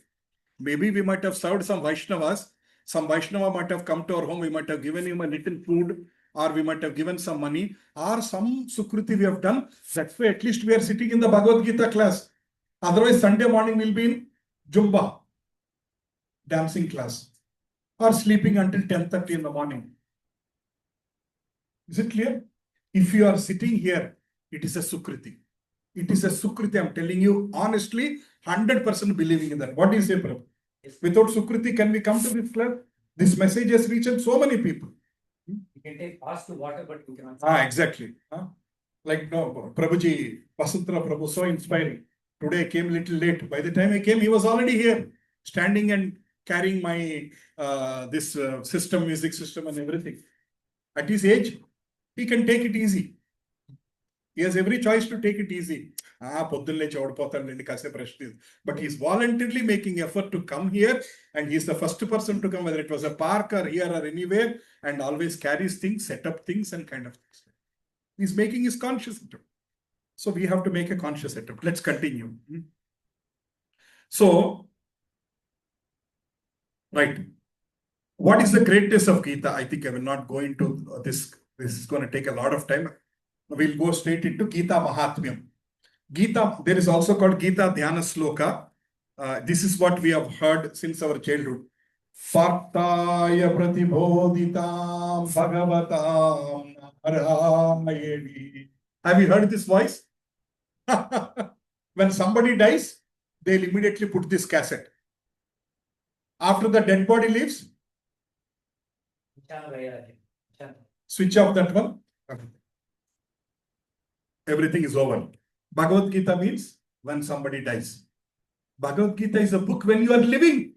The dead person, what is he going to do with that Bhagavad Gita by listening? Can he enter into that body and take the Japamala again? Can he enter back into the body and read all the 700 ghost slokas and can he again die? That was given to Ajamil, not to all of us. So Bhagavad Gita is when we are living, not when we die. Please tell people. Gitam Shastram Idam Punyam Yah Patet Prayata Puman Vishno Pada Bhavapnoti Bhaya Shokadi Varchita. You all know Shankaracharya, right? He has written Gita Mahatmyam. He was telling, if you read Gita, Yah Patet Puman Vishno Pada Bhavapnoti, you will reach the lotus feet of the Vishnu, Bhagavan, and Bhaya Shokadi Varchita. You will start worrying about past, future, present tense, what is going to happen to me tomorrow. You slowly, anxieties will start coming down. Today we have so much of anxieties. Once you are reading Bhagavad Gita, you are following sincerely, anxieties will come down. There are people who proved that by reading Bhagavad Gita constantly, their depression has come down. Their anxieties have come down. You don't need to have a psychiatrist. Krishna is the best psychiatrist. Next. Maline mochanam pumsam jalasnanam dine dine sakrit kritamrita snanam samsara malanasenam. The sloka says, if we take a dip in the Ganga called Bhagavad Gita, then the samsara malanasenam, that means the attachment, that I want to live, I want to enjoy, all that will start coming down and slowly will develop love for Krishna. Ganga water is so unclean. How many of you seen? But will we take bath there or we are worried? Even though it's horrible, sometimes you push the water like that and take bath again. Recently, I went to Pushkar in Gujarat. So in the Pushkar Snan went in. The Pushkar is where the only place where you have Lord Brahma's temple. That is the only place in the entire world. Rajasthan, not Gujarat. When we went to Jaipur, from there we went to Pushkar. That is the only place you have Lord Brahma's temple in the entire world. So no other place Lord Brahma is never worshipped there anywhere. That is the only place. So that Pushkar Snan was like, I can't help it. But we still took the bath. How many of you went to Kumbh Mela? Kumbh Mela. Horrible water. Millions of people already took bath. But yet, we took. Why? Because you know the purity. You are not concerned about the temporary dirt in that one. Because you know the original source is pure. That's why Gita is like that original source which is pure. Next. Sarvo Panishado Gavo. Everybody say it. Dogda Gopala Nandana. Pardo Vatsa Sudhir Bhokta Dugdam Gitamrutam Mahat. So this is a beautiful sloka. If you can by heart it, very nice. So all the Upanishads are like a cow. Sarvo Upanishado Gavo. Dogda Gopala Nandana. Who is the person who is milking? Krishna. And who is the calf? Arjuna. And what is the milk? Gita Amrutam, the nectar. So basically by reading Gita, you are reading the entire 108 Upanishads. So all the saram of the Upanishads is Bhagavad Gita. By reading this one, you don't need to read all the Upanishads. Next, another sloka which I love. Ekam Shastram Devaki Putra Gitam. Eko Devo Devaki Putra Eva. Eko Mantrastasya Namani Yani. Karmapi Ekam Tasya Devasya Seva. So, sloka meaning is clear, right? Eko Shastram Devaki Putra Gitam. One Shastra Devaki Putra Gita. And this is the only one which has come from directly from Krishna, from Krishna's mouth. Eko Devo Devaki Putra Eva. There is only one God who is Krishna. Eko Mantrastasya Namani Ani. Hare Krishna Maha Mantra is the only mantra. Krishna's names are the only names which we have to chant every day. Karmapi ekam tasya devasya seva. What is the one best activity you can do? Serving Krishna. Prabhuji, I cook in my home. I take care of my children. I work in an office. I take care of my boss. I am the secretary for my apartments. I serve them. You are doing all that good. But are you serving Krishna? You are serving everybody. But are you serving Krishna? No. If you are not, actually the one service which we all need to do 100% sincerely as the foremost priority service is serve Krishna. Are you able to understand? Right. Next. So how is Gita organized? Gita is organized in 18 chapters. We all know this. And how many slokas? 700 slokas. In that one, Dhritarashtra spoke the first sloka. He is the opening batsman. He is the opening batsman. He did the first sloka. Then Sanjaya did 41 slokas. Who is Sanjaya? Dhritarashtra's boss. Assistant. And he was given that special power, live telecast. At that time, this is Zoom streaming is not there. But Krishna has given the live Zoom streaming to Sanjaya so that he can see what is happening in the battlefield and he can explain to Dhritarashtra. And not only seeing means not just seeing, he can even understand the mood of each warrior. Not just seeing like a picture, what is going on in their mind, what is the conversation, what is his mood, everything he can understand and describe everything to Krishna. Yes. Huh? Yes. Yes. Yeah. Arjuna is, explain to Dhritarashtra. Vasudev gave that. Vasudev gave that power to him. Arjuna has spoken 84 slokas. Either asking or answering, or some of them clarifying or something, 84 slokas. Krishna is the major batsman in this one. 574 slokas Krishna spoke in the entire Bhagavad-Gita. And we all are fortunate to sit here and every Sunday read all these slokas and understand. Are we fortunate? You feel we are all fortunate? You are blessed. Huh? You are blessed. Absolutely. So we are blessed. We are the chosen. Selected, chosen. There are so many people, but Krishna has chosen these many people, saying that some of you are online and some of you are here. He has chosen all these people, all of us.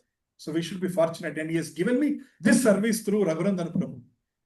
For me to come here every week and share this knowledge. And in the process, I am also learning. He has given me this seva. Right. So this is the 700. So these are the number of slokas in different chapters. The highest one is almost a second chapter, and 18th chapter has got 70 plus slokas. Second chapter has got 72 slokas and 18th chapter has got 78 slokas. Rest of all the chapters. So we will see what is the speed at which we can go each week. We'll decide. Together we'll decide. Average 10 slokas, 15 slokas, 20 slokas. I don't know. We'll go by the pace. There's no deadline. Now we are doing in home or some other place. Nobody is going to put a gun and say, complete this immediately. So, right? So we will continue like that as much as possible. But of course, with a little seriousness. There's nothing like take it easy kind of thing. We'll do it seriously. So Prabhupada always said, study my books scrutinizingly. Please understand this, underline this line. Study my books scrutinizingly. He did not say read my books. He said study my books. So Bhagavad-Gita should be taken as important subject as how you are studying in your college. Prabhu, మీరు ఏం చదువుకున్నారు? MCom.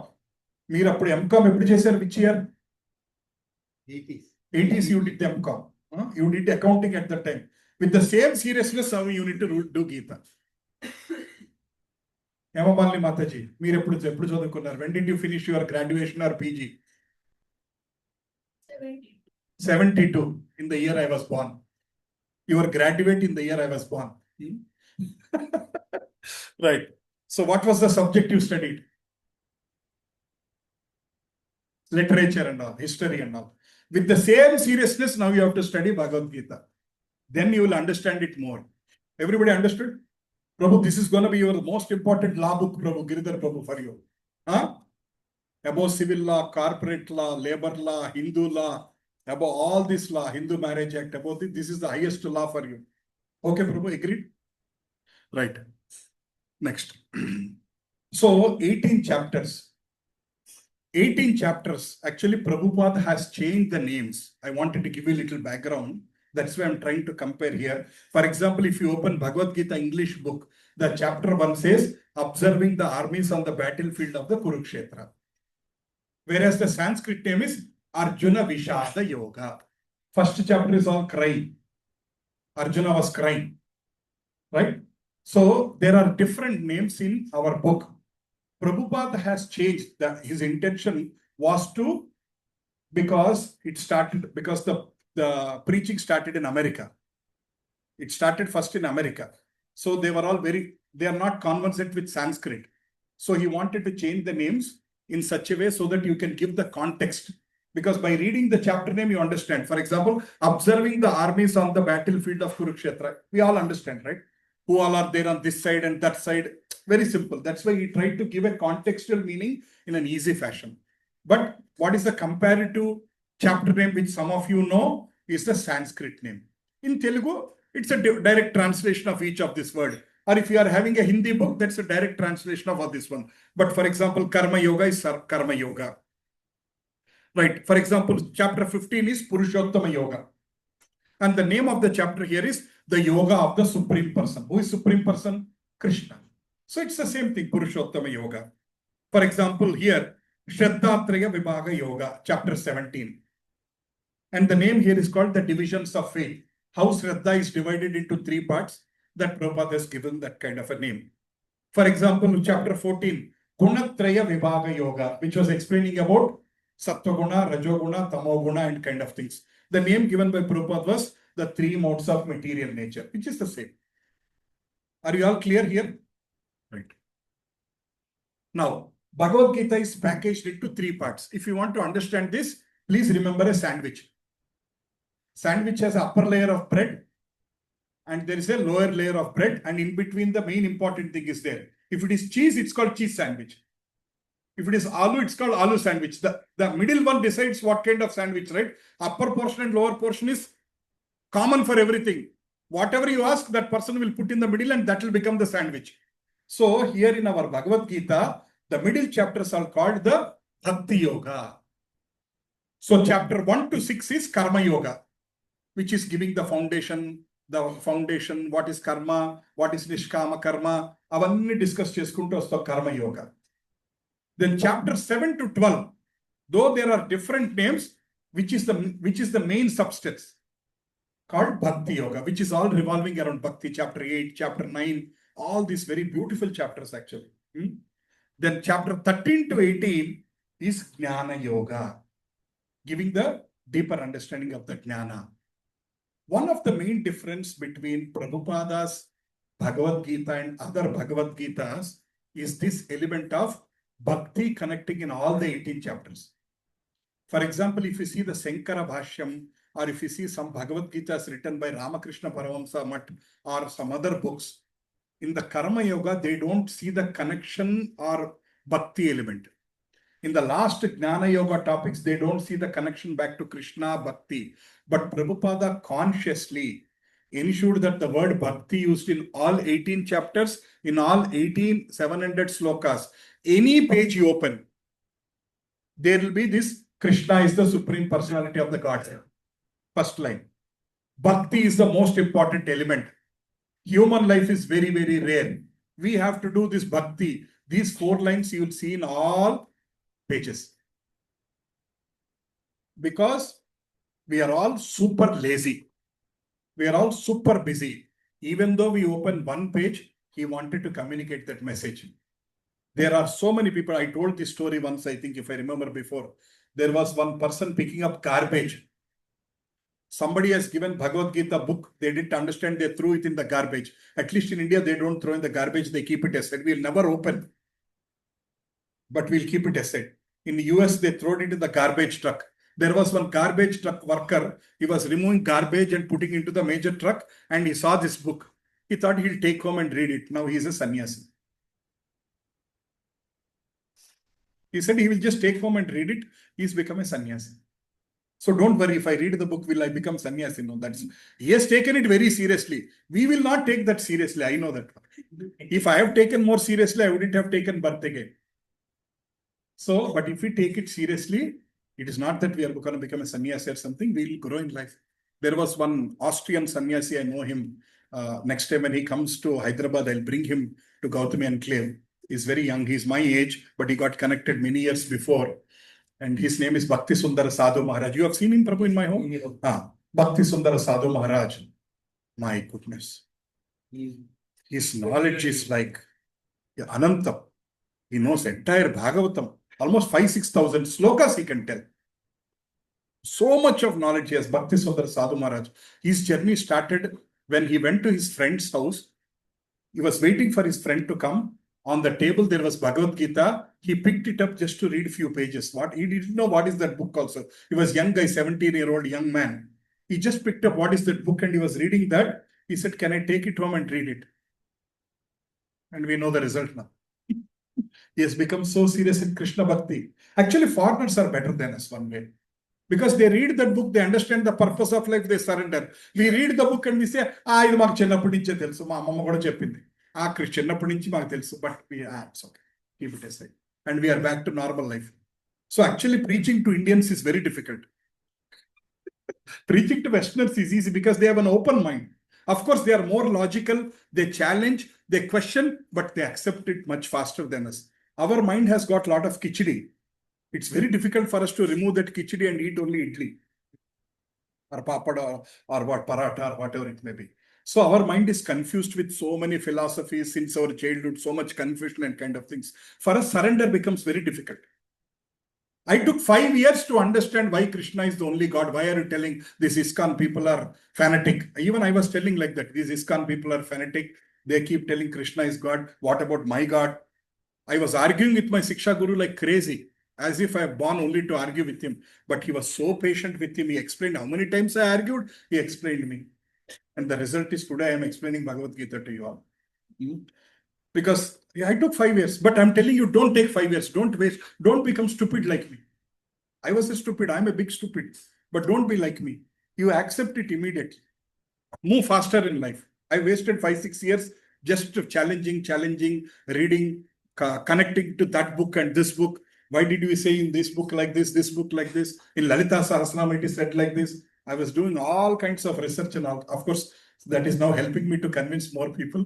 But the essence is we should not waste time. Right. This is how. So Krishna wanted to teach Bhagavad Bhakti. By reading the entire Bhagavad Gita, some people say, I've read the entire Bhagavad Gita, and they'll ask them, did your love for Krishna has increased? If they say no, what does it mean?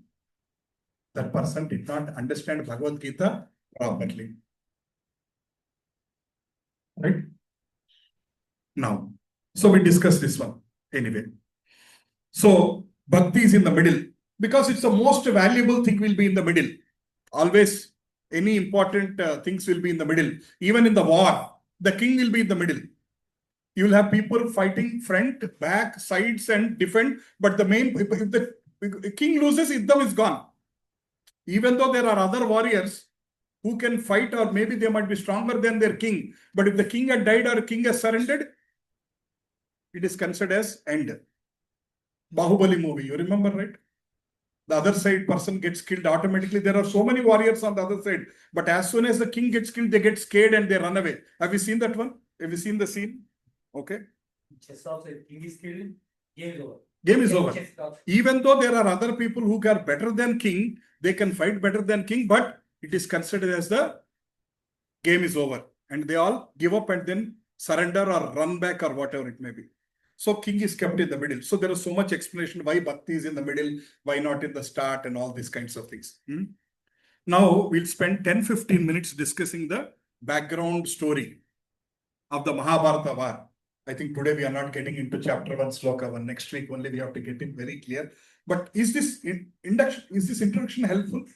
Useful? Okay. Last time I asked some of you know, you all know the story from the Bhishma? Starting from Bhishma, some of you know. How many of you don't know the story from the Bhishma? 1, 2. Only 2 people don't know. Everybody knows. Very nice. You also don't know. 3, 4 people. Okay. So others who knows, Please correct me if I'm saying any mistake. And for others who don't know, let us spend 10-15 minutes just to try to understand the story. So now we are getting into a story of the Mahabharata leading into the war. So I'm going to go very briefly. Shantanu Maharaj. I'm starting from Shantanu Maharaj. Shantanu Maharaj was one of the important kings in the Kuru dynasty. They are called Kauravas because everything is coming from the Kuru dynasty. Okay. Shantanu Maharaj marries Ganga Devi. Right? He marries Ganga Devi and they have children, 8 children. Ganga Devi says, if I need to get married to you, one condition. Whatever I do, you should not question me. The day you question, I leave you and go. So he agrees. When you are in the romantic mood, you agree everything. After that, you'll start realizing what is life. Why did I agree? So he has agreed everything. He married Ganga, and they had 7 sons, and each son was born immediately. She was leaving back in the Ganga river. There is a story behind it. Why did she do that one? For the interest of time, we are not going back there. 8th one is Devavrata. Devavrata is nothing but Bhishma. Bhishma is the most important character. Everybody knows Bhishma. There is no person who doesn't know Bhishma. Right. Then Shantanu Maharaj falls in, because in Kshatriya community, they are allowed to marry multiple.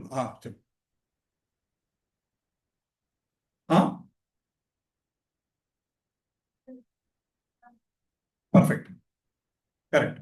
They all stole the Kamadhenu. That's why they are cursed, saying that in your next life, you have to, those Ashtavasus, they are all those people. I am so impressed you know the story. Very nice. Let's give her a big hand. This little girl who knows this story. Very good. Thank you, beta. God bless you. So kings can marry multiple women. So he falls in love with Satyavati, who is the daughter of a fisherman. And he goes and asks his father, I want to marry your daughter.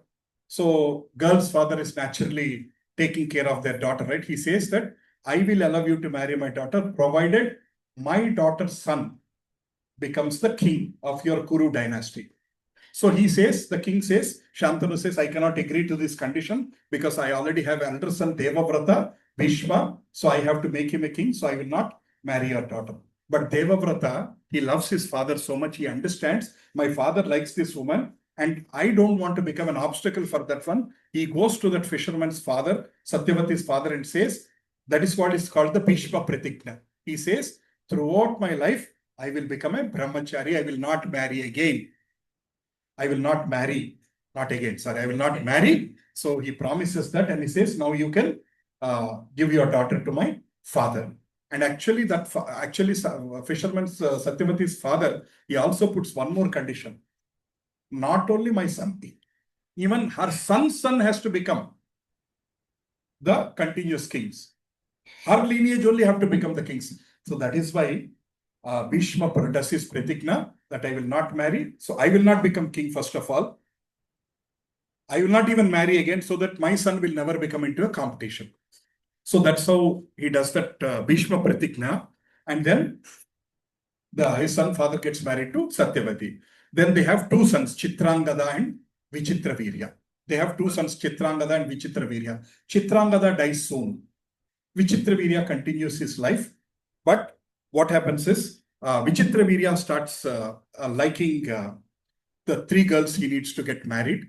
And Bhishma, I'm telling very, very briefly, I'm cutting short and going, otherwise this will take 2 hours. So Bhishma goes and gets all those, he fights with them and gets all the 3 girls, Amba, Ambika, Ambalika, to get them married to Vichitravirya, right? And actually Amba already falls in love with another person. So Bhishma doesn't know, he brings her. So Amba says, actually I have already given my heart to somebody else, but you have got me here. Then Bhishma says, I'm sorry, you go back. When she goes back, that person says, I will disown you because you are already taken by another Kshatriya in the war. So I've lost that one, you have taken by another Kshatriya. So you belong to Bhishma only. Then she says, you marry me. Bhishma says, sorry, I have taken an oath that I will not get married, so cannot marry you. He says, I have become na ghar ka na ghat ka. So that guy did not marry me, you are not marrying me. So she gets angry and she gives a sharp saying that I will be the reason for your death. She gives that sharp. So let's cut that story there. We'll leave that part of the story there. So Vichitra Virya gets married to the Ambika and Ambalika. But after some time, Vichitra Virya dies. So Bhishma also did not have children. So how will the dynasty continue? At that time, to keep the dynasty continued, it is not wrong where they go to a great saint, Rajarshi, and ask him to give the children to this lady. But that's not physical. That's not physical. That means the woman doesn't go and meet the other man. Through the tapas shakti, so Vyasadeva, they approaches Vyasadeva to give. Vyasadeva was in his deep, intense tapas. I will raise one important point after this one. Vyasadeva is in the deep, intense tapas, so his body and all doesn't really look good. A king will look good, but Vyasadeva, after his tapas and all, his body will be there. So when he was trying to give that Shakti to Ambika, he closes her eyes. Because she could not see Vyasadeva in his very shabby, andanga undadu ayana. Motto shariravanta jadalundi, bhayankaranga undesariki, she doesn't feel great. She feels dejected and close her eyes. That's why she has given birth to Dhritarashtra, who is born blind. Then Ambalika, when she sees him, she becomes pale. She becomes pale. That's why she gives birth to Pandu Maharaj, who is having that Pandu disease, what you call it. What is that disease name in Telugu? Or Panduragavan antar kadandi. You have the white big spots all over the face. Panduragavan antar. It has come from that place only. So that's why Pandu Maharaj has that kind of a disease where his body is all pale. Then one Dasi is being asked to go to Vyasadeva. Through the Dasi, who is born? Vidura is born. That Dasi had accepted Vyasa properly without closing eyes or without getting rejected or something. That's why Vidura is one of the great soul. If you read Bhagavatam, you'll understand the greatness of Vidura. That's why called Vidura Niti. Vidura's this one is very matured person. He gives wonderful advices, right? So Vidura was born. So that's why you see the second generation of Dhritarashtra, Panduraju, Vidura are there. They are like brothers. And Dhritarashtra's sons, we know that they are these 100 sons who are all the Kauravas. And one girl, Dushyala, one girl is born. And Panduraj marries 2 women, Kunti and Madri. Kunti has 3 sons. And Madri has 2 sons through the Ashwini Devatas. That's why they're called Nakula Sahadev. So Arjuna, Yudhishthira, Bhima, Arjuna, and Nakula Sahadev. These are the 5 kids who are born to them, right? And so Yudhishthira was born blind. So he was not qualified to become a king. So, I'm sorry. Dhritarashtra was born blind, so he was not qualified to become the king. So Panduraju becomes king. And Dhritarashtra is always want to become the king. So he was envious of his brother. I lost my position because actually, if you have seen Bahubali movie, you would have understood Mahabharata a little bit. That envy, that kind of a thing, you can see that kind of things. So Panduraj continues, but after some time, Panduraju dies. When Pandu Maharaj dies, then among the Kunti and Madri chooses to do the Sahagamana. That means she wants to leave her body along with her husband. And she says, you take care of my children. So here we are comparing 2 interesting characters. And there, Dhritarashtra is there. His brother Pandu died. Okay. So, Kunti Maharani has a choice to not consider Nakula and Sahadeva as her own children. Because they are born to the other wife of the husband. Stepsons. But how did she take care of them?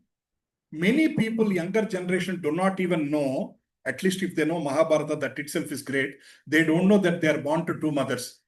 A lot of people think that all these 5 sons are born only to Kunti only. Ante avada anta premaka 5 teda lekunda chusukundi. But go to the other side, Dhritarashtra. What did he do? My sons, your sons. He always do not want Pandu's sons to progress. He wants his son Duryodhana only to be successful. He wants Duryodhana only to become the next king. That is the kind of jealousy he has towards his Panduraju sons. So then you know that story. So in this whole story continues, and basically the Amba who dies is born again in the next life as Shikandi. Is born again as a Shikandi actually.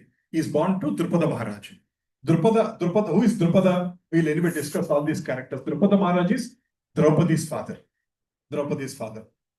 So Arjuna marries, all the Pandavas marries Draupadi. You know that story. There is a details. I'm not going into a lot of detail because each one needs a different explanation why she married 5 people. If any one of you have specific questions, kind of things, we can discuss that one. So that's how they continue. And so finally there are 2 parties, Pandavas and Kauravas. So Pandavas are basically these 5 brothers, and Kauravas are basically the descendants of Dhritarashtra, which is led by Duryodhana and all his 100 brothers. They are on this side, these 5 are on this side. So many of you might have seen Mahabharata movie, all these kinds of things. Even in the childhood also, they tried to kill Bhima. They tried to kill Bhima, they tried to give poison. At that time, Krishna helps. So then basically the game starts. You know the game, Maya Jodham. Game starts. The Yudhishthira has been invited to play that game. Actually, in the Kshatriya Dharma, if other king invites you to play the dice game, it is like you need to respect and then go there, because a lot of people ask this question, he shouldn't have gone for that game like that. So it is a respect towards other person. So he goes for the dice game. In the dice game, they try to cheat and take away entire property of the Pandavas. They take the entire property of the Pandavas and they try to disrobe Draupadi in the Kurusabha. They tried to remove the clothes of Draupadi in the Kurusabha when she was in the period's time. During the most difficult, sensitive period, they tried to disrobe her. At that time, how many people said, stop, not do it? Ashwatthama. Ashwatthama says, and even Vikarna, who is Duryodhana's brother, also says we should not do this one. These are the 2 people I heard who said that it's not wrong. Actually, this whole idea of removing the clothes has been given by Karna. That's why modern movies show Karna as a hero. But Karna is the villain. He is one of the villain. So Karna is the one who gives this idea. Now they are dasis, remove her clothes in the Nindu Sabha. And actually Drona, who is the teacher of Pandavas and Kauravas, he's the teacher. He teaches them the archery and all the kinds of things. And Bhishmacharya is the Pitamaha. He is the main person for the entire family. All of them keep silence. They are confused what to do. They are battling in Dharma. These guys have taken away. They have lost in the dice game. So they are dasis. So at that, actually now we cannot understand, but even in the recent years also, some of you know history, slavery is there even in America and other places. That's why called this. Blacks were taken as slaves, Negroes they used to call them. Now that word cannot be used in public. But earlier slavery was there. People used to buy other people and use them for slavery. At least we are out of the slavery world now. We are all modern slaves working for IT companies, 24/7. We are modern white-collared slaves. We are working for our bosses.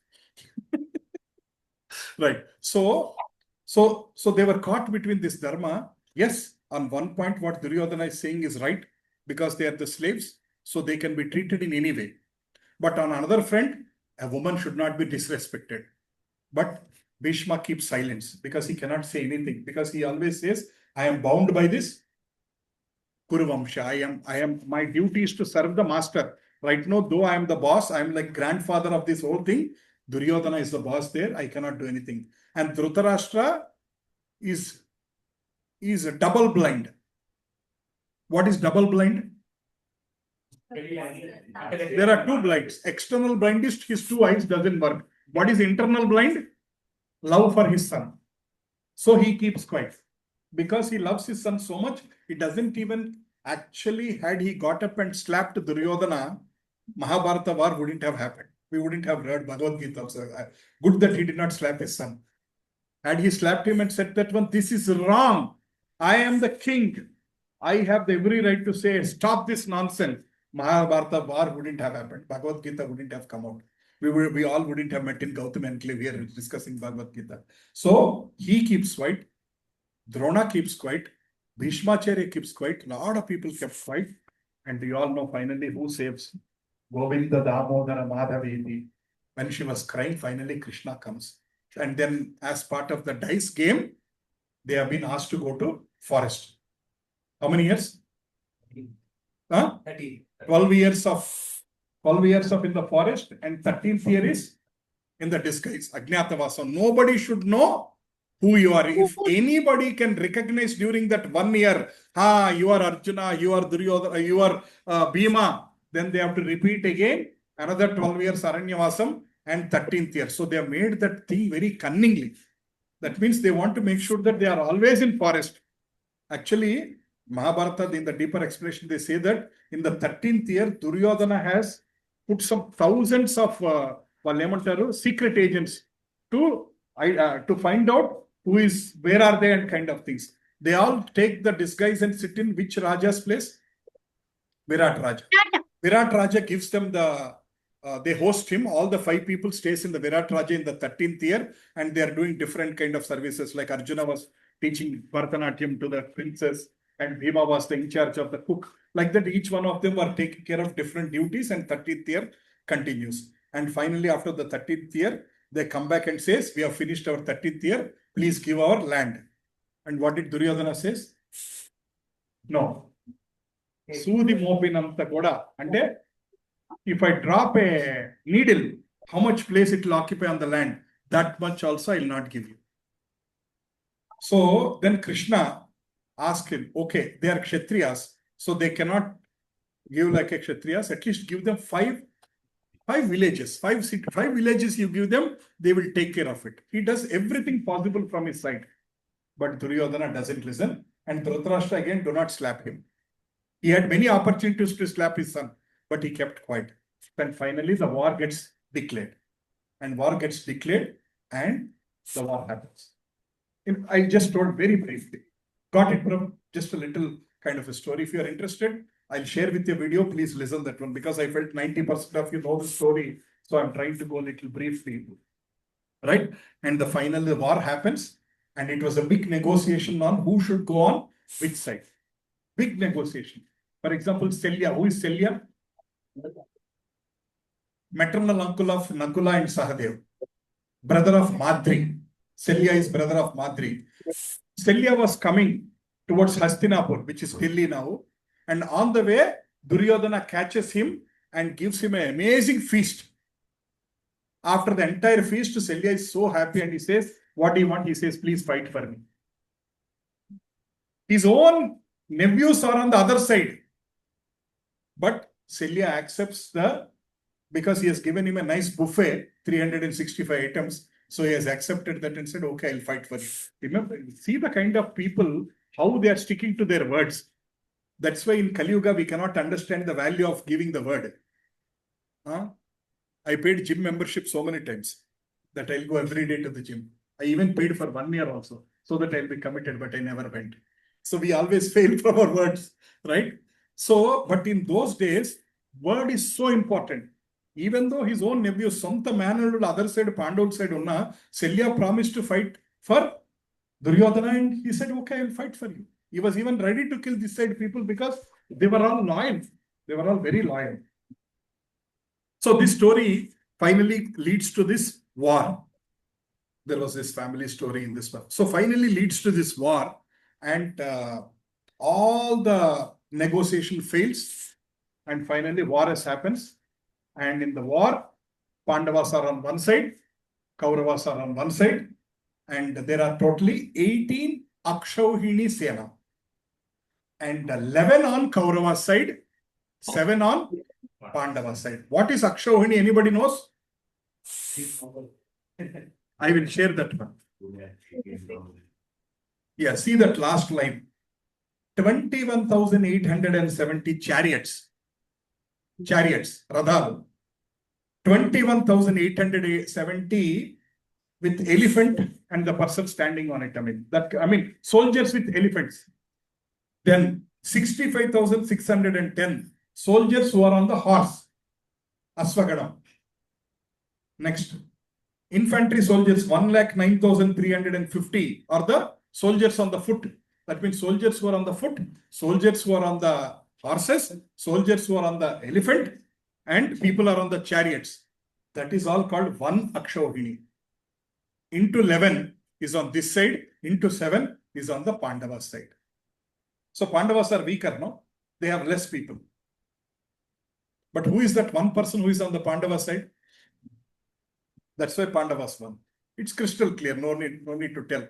That is the fortunate of being born in India. At least we know this much. That Pandavas won because Krishna was standing on Krishna's side. So this is called.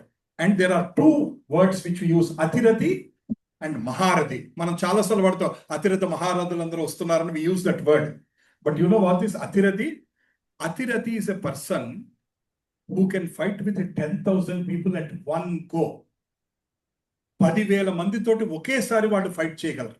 With 10,000 people, they can fight alone. And who are all the Atiratis on Pandava side?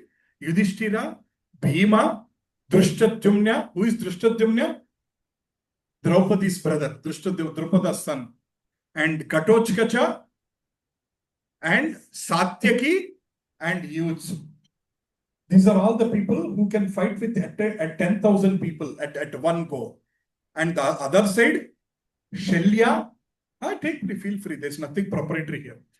Shelya, Somadatta, Purishava, Agadatta, Jayadratha, Krutavarma. These are all the people who can fight with 10,000 people. Now, Maharati means who can fight with 60,000 people at one go. You cannot even imagine. 60,000 mandito okesari fight cheyagala people. This side, how many? Arjuna. And the other side, Bhishma, Drona, Karna, Ashwatthama. So looking at this, it is crystal clear Kauravas are more stronger. Right? They have more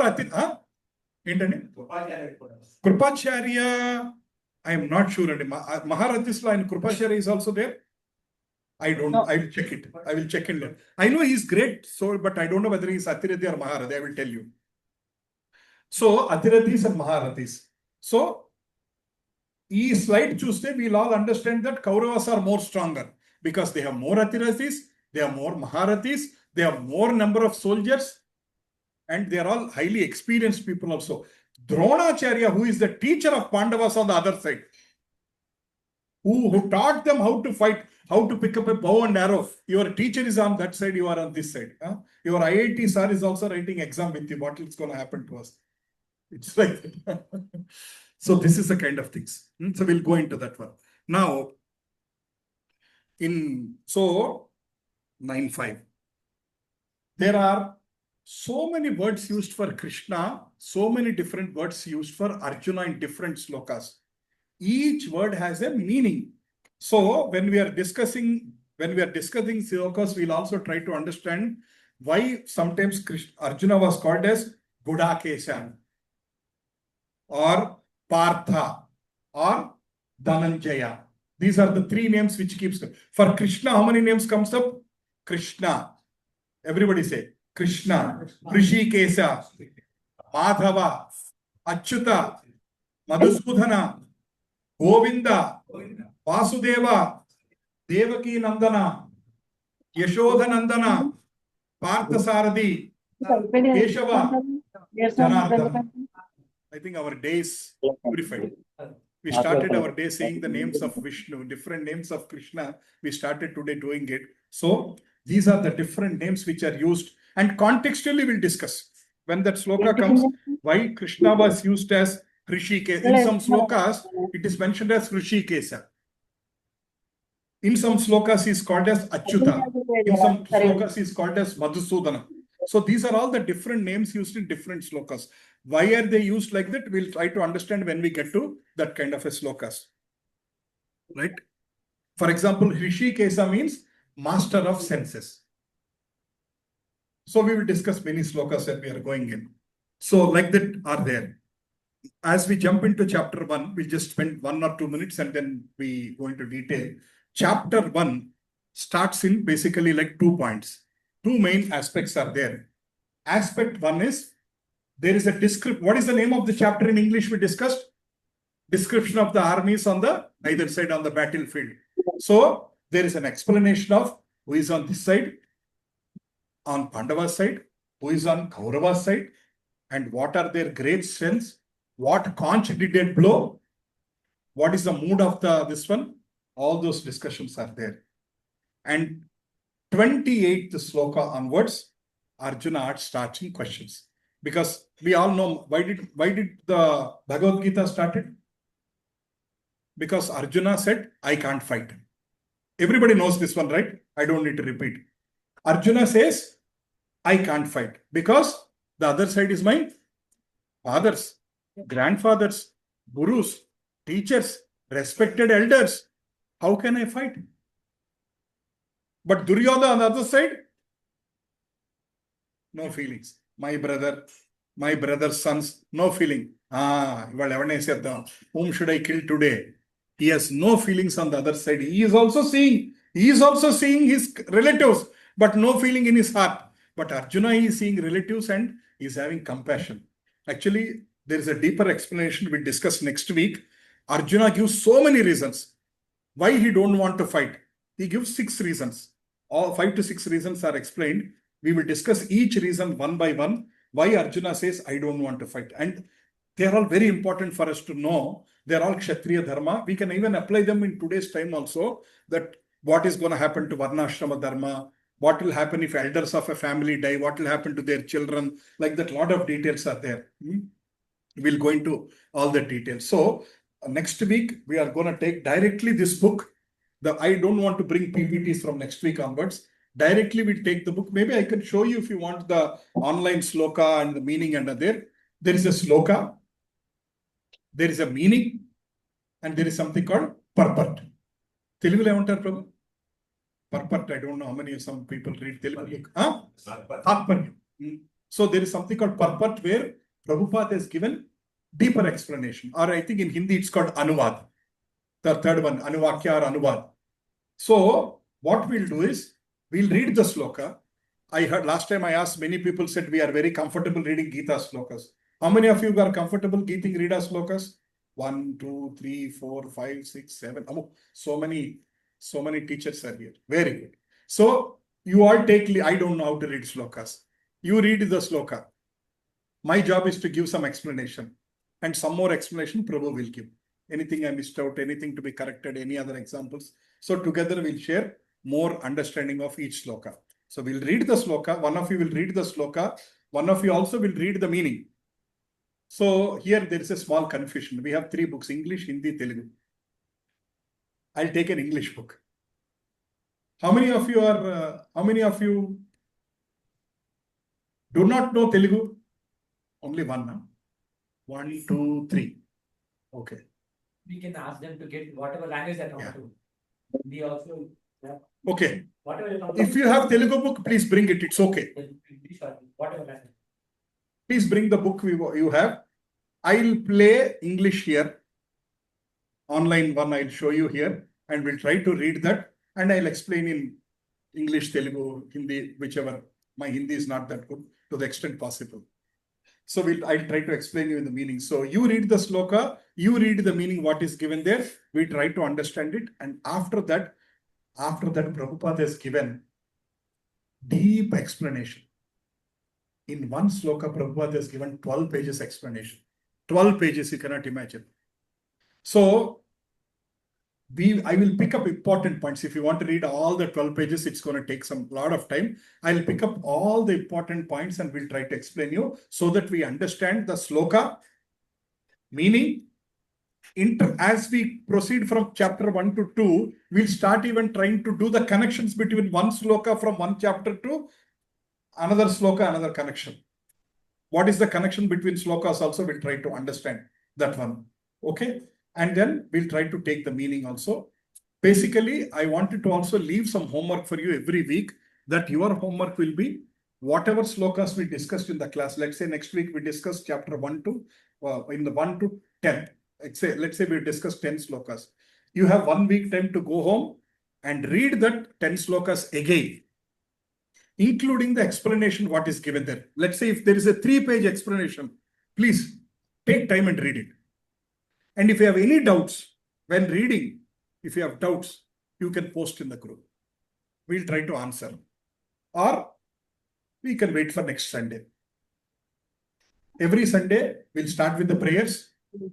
We'll answer 5 minutes if you have any questions from the previous week. And then we'll continue with the 11th sloka onwards. Like that, we'll continue. We won't revise the last slokas. Then we'll be in the first chapter for 2-3 years. Right? So don't expect me to revise. We'll keep, let's say 10th sloka we stopped. Next week we'll start from 11th sloka. We'll continue like that one. But we are open during the whole week. If you have any questions, we are open to answer. One of us will try to clarify you any questions here. Is the model clear how we proceed? Right. Thank you. Namaste Narsingaya. Namaste Narsingaya. Aladadayine.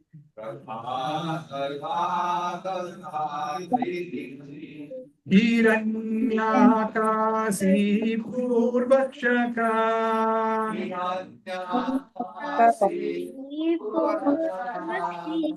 Silatantanathanaye.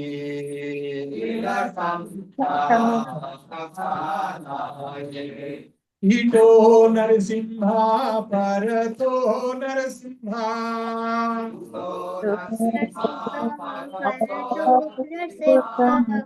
Yeto Yamitato Narsimha.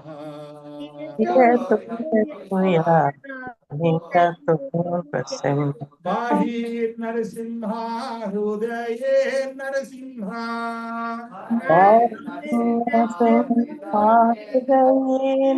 Narasimha Madhim Saranam Prapatye.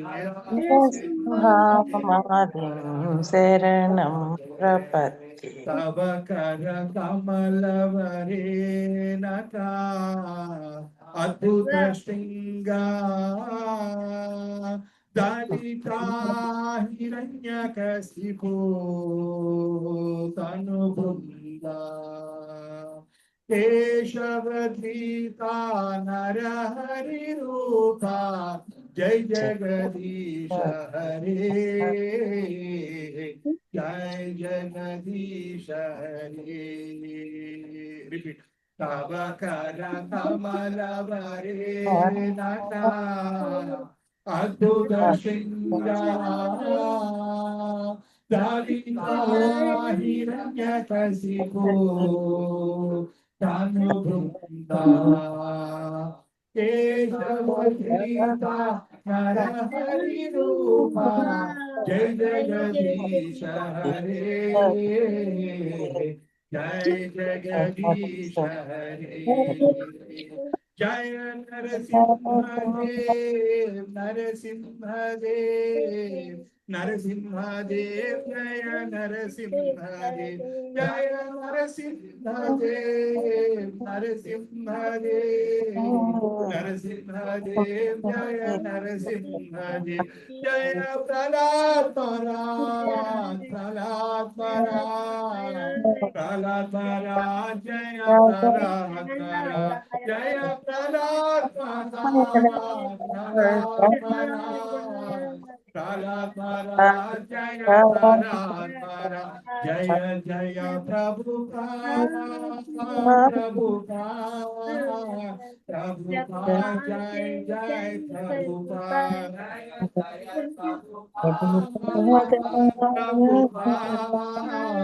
Prabhupada Jai Jai Prabhupada Jaya Jaya Gurudev Gurudev Gurudev Jai Jai Gurudev Jaya Jaya Gurudev Jai Gurudev, Gurudev, Jai Jai Gurudev, Nittai Gaura Hari Bol, Hari Bol, Hari Bol, Nittai Gaura Hari Bol, Nittai Gaura Hari Bol, Hari Bol, Hari Bol, Nittai Gaura Hari Bol, Nittai Gaura Hari Bol, Hari Bol, Hari Bol, Nittai Gaura Hari Bol, Nittai Gaura Hari Bol, Hari Bol, Hari Bol, Nittai Gaura Hari Bol. भक्ति विघ्न नाशक नरसिंह भगवान की भक्त शिरोमणि प्रहलाद महाराज की आचार्य श्री हरिदास ठाकुर की गोविंद भक्ति वेदांत स्वामी श्रील प्रभुपाद की कलियुग पावन हरिनाम संकीर्तन यज्ञ की कलियुग पावन हरिनाम संकीर्तन यज्ञ की भगवद गीता पारायण की ग्रंथराज श्रीमद् भागवतम की जय, तुलसी देवी की जय, तुलसी देवी की जय, हरिनाम संकीर्तन यज्ञ की जय, अखंड कोटि वैष्णव वृंद की समवेत भक्त वृंद की जय, हरे कृष्ण महामंत्र की जय. So before we stop, actually, I wanted to discuss 5 minutes on another. It's 9:20. So if you could just give me 5 more minutes.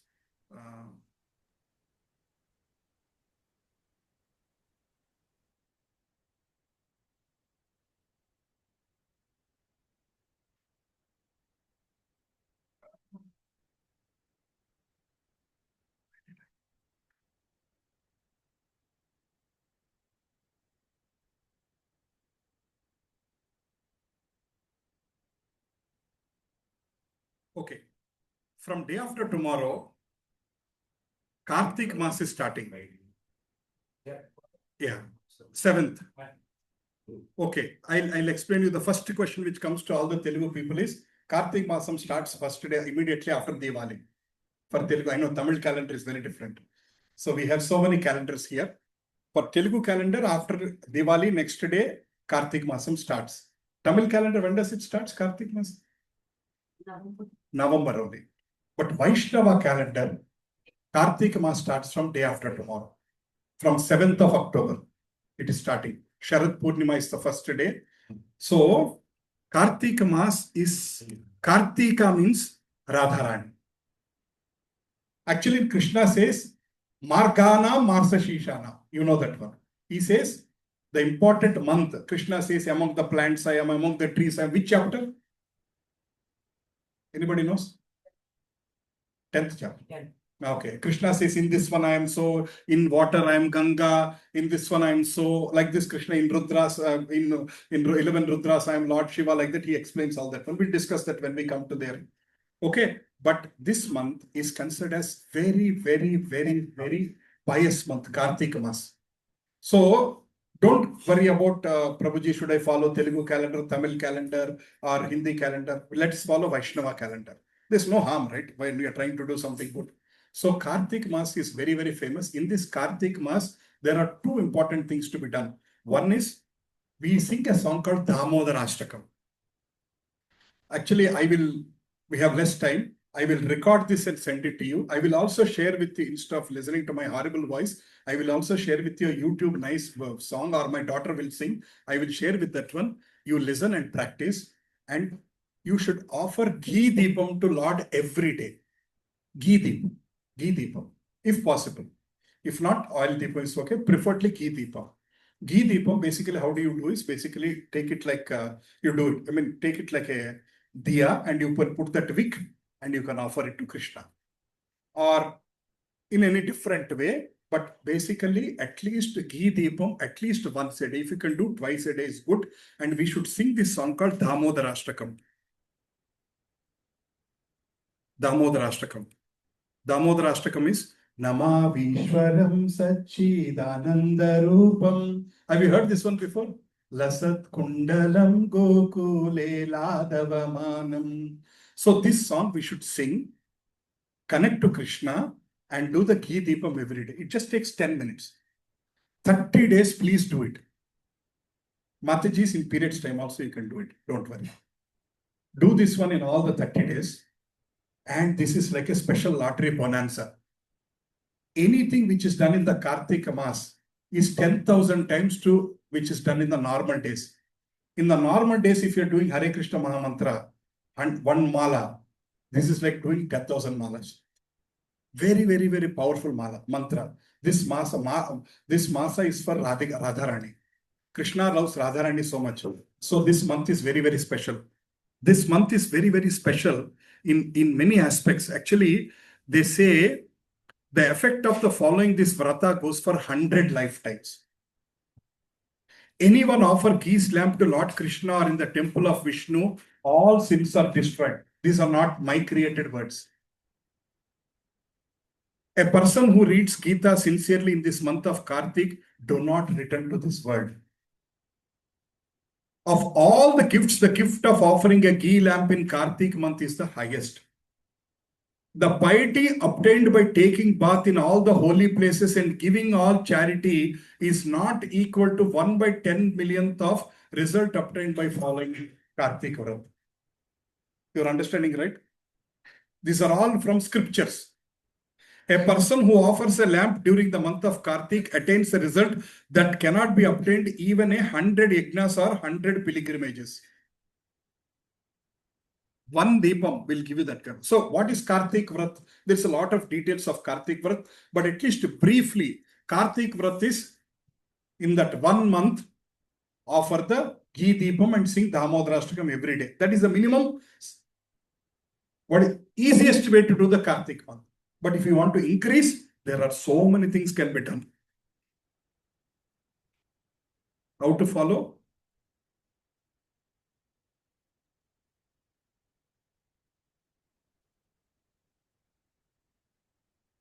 Sorry.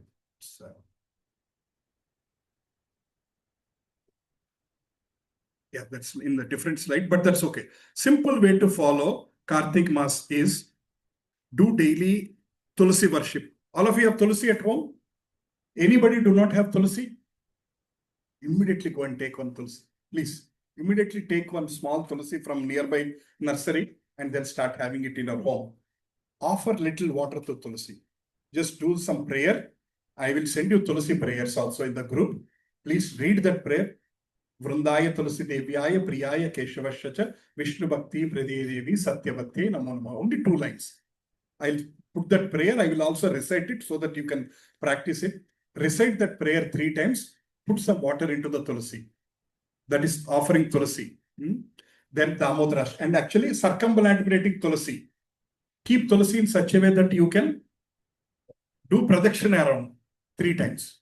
Do pradakshina 3 times, Tulsi. That is all 5 minutes. And Deepam and singing Damodarashtakam is 10 minutes. Only 15 minutes if we can do that one is great. In this month, whatever charity you are doing, that is considered as 10,000 times. In this month, you are doing Hare Krishna Mahamantra 10,000 times.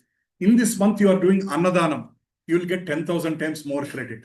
So this 1 month, any pious activity you do, some people sit and read 1 chapter every day Bhagavad-Gita at home. Some people do more malas. Right? For example, if you are doing 4 malas, go to 8. Eventually, everybody sitting here should come to 16. We all have to come to 16. So then only we are making progress in our bhakti. So how many of you are doing at least 1 mala every day? 1. Confidently raise the hand. At least 1 mala you are doing? Okay. Huh? 3 malas. 3 malas. Very good. Very nice. So Kartik Mass, please increase. And you haven't started, please start. Next we'll bring malas and give you. Whoever are coming new, we'll give the mala and we'll explain you how to do Hare Krishna Maha Mantra. Please do it. Or why to waste time? Take from Prabhuji. You have some Prabhu? I will send it to you I have enough at home, Prabhu. I'll send you by Rapido. Or I'll give you today evening in the satsang. And Prabhuji stays here only. You can just take his number and contact him. He can give you tomorrow. Anybody who don't have Bhagavad-Gita also, people will take English and English. Yes. So take the book from him, take the Japamala from him and start doing the Japa, Hare Krishna Maha Mantra Japa. This month is very, very auspicious. If you are a homemaker, you have a lot of time, consider yourselves as fortunate. You can do 16 rounds of mala, you can read one chapter of Bhagavad Gita, you can listen to half an hour Bhagavatam online, like that you can do. Like that, if you are retired, you have a lot of time, consider yourselves as fortunate. If you are hale and healthy, if your ears are working, eyes are working, that is more fortunate. If your tongue is working, double fortunate. We have to do that one. So, request everybody here, whoever is listening online, whoever is here, please do Hare Krishna Maha Mantra, minimum 4 rounds. And do Tulasi worship 5 minutes. And Damodara Ashtakam and offer to Deepa. You will have Krishna picture in your home. I'm sure everybody will have. If you don't have, open your laptop and at least offer. There is nothing wrong. Krishna will accept in any form. Put it like a wallpaper and then offer it. There is a procedure to offer. 4 times at the feet. Just say 4, 2, 3, 7. Just say 4, 2, 3, 7. 4, 2, 3, 7. 4, 2, 3, 7. Now record in your mind. 4 times at the feet, 2 times at the navel, 3 times at the face, 7 times around. 4, 2, 3, 7. When you sing this like this, for example, I just explained you. This is the Damodara picture where Lord Krishna is tied. This event happened. How many of you know the Damodar Leela? Only some of you know. Okay. I will share a recording. Please listen to the Damodar Leela. It is very important.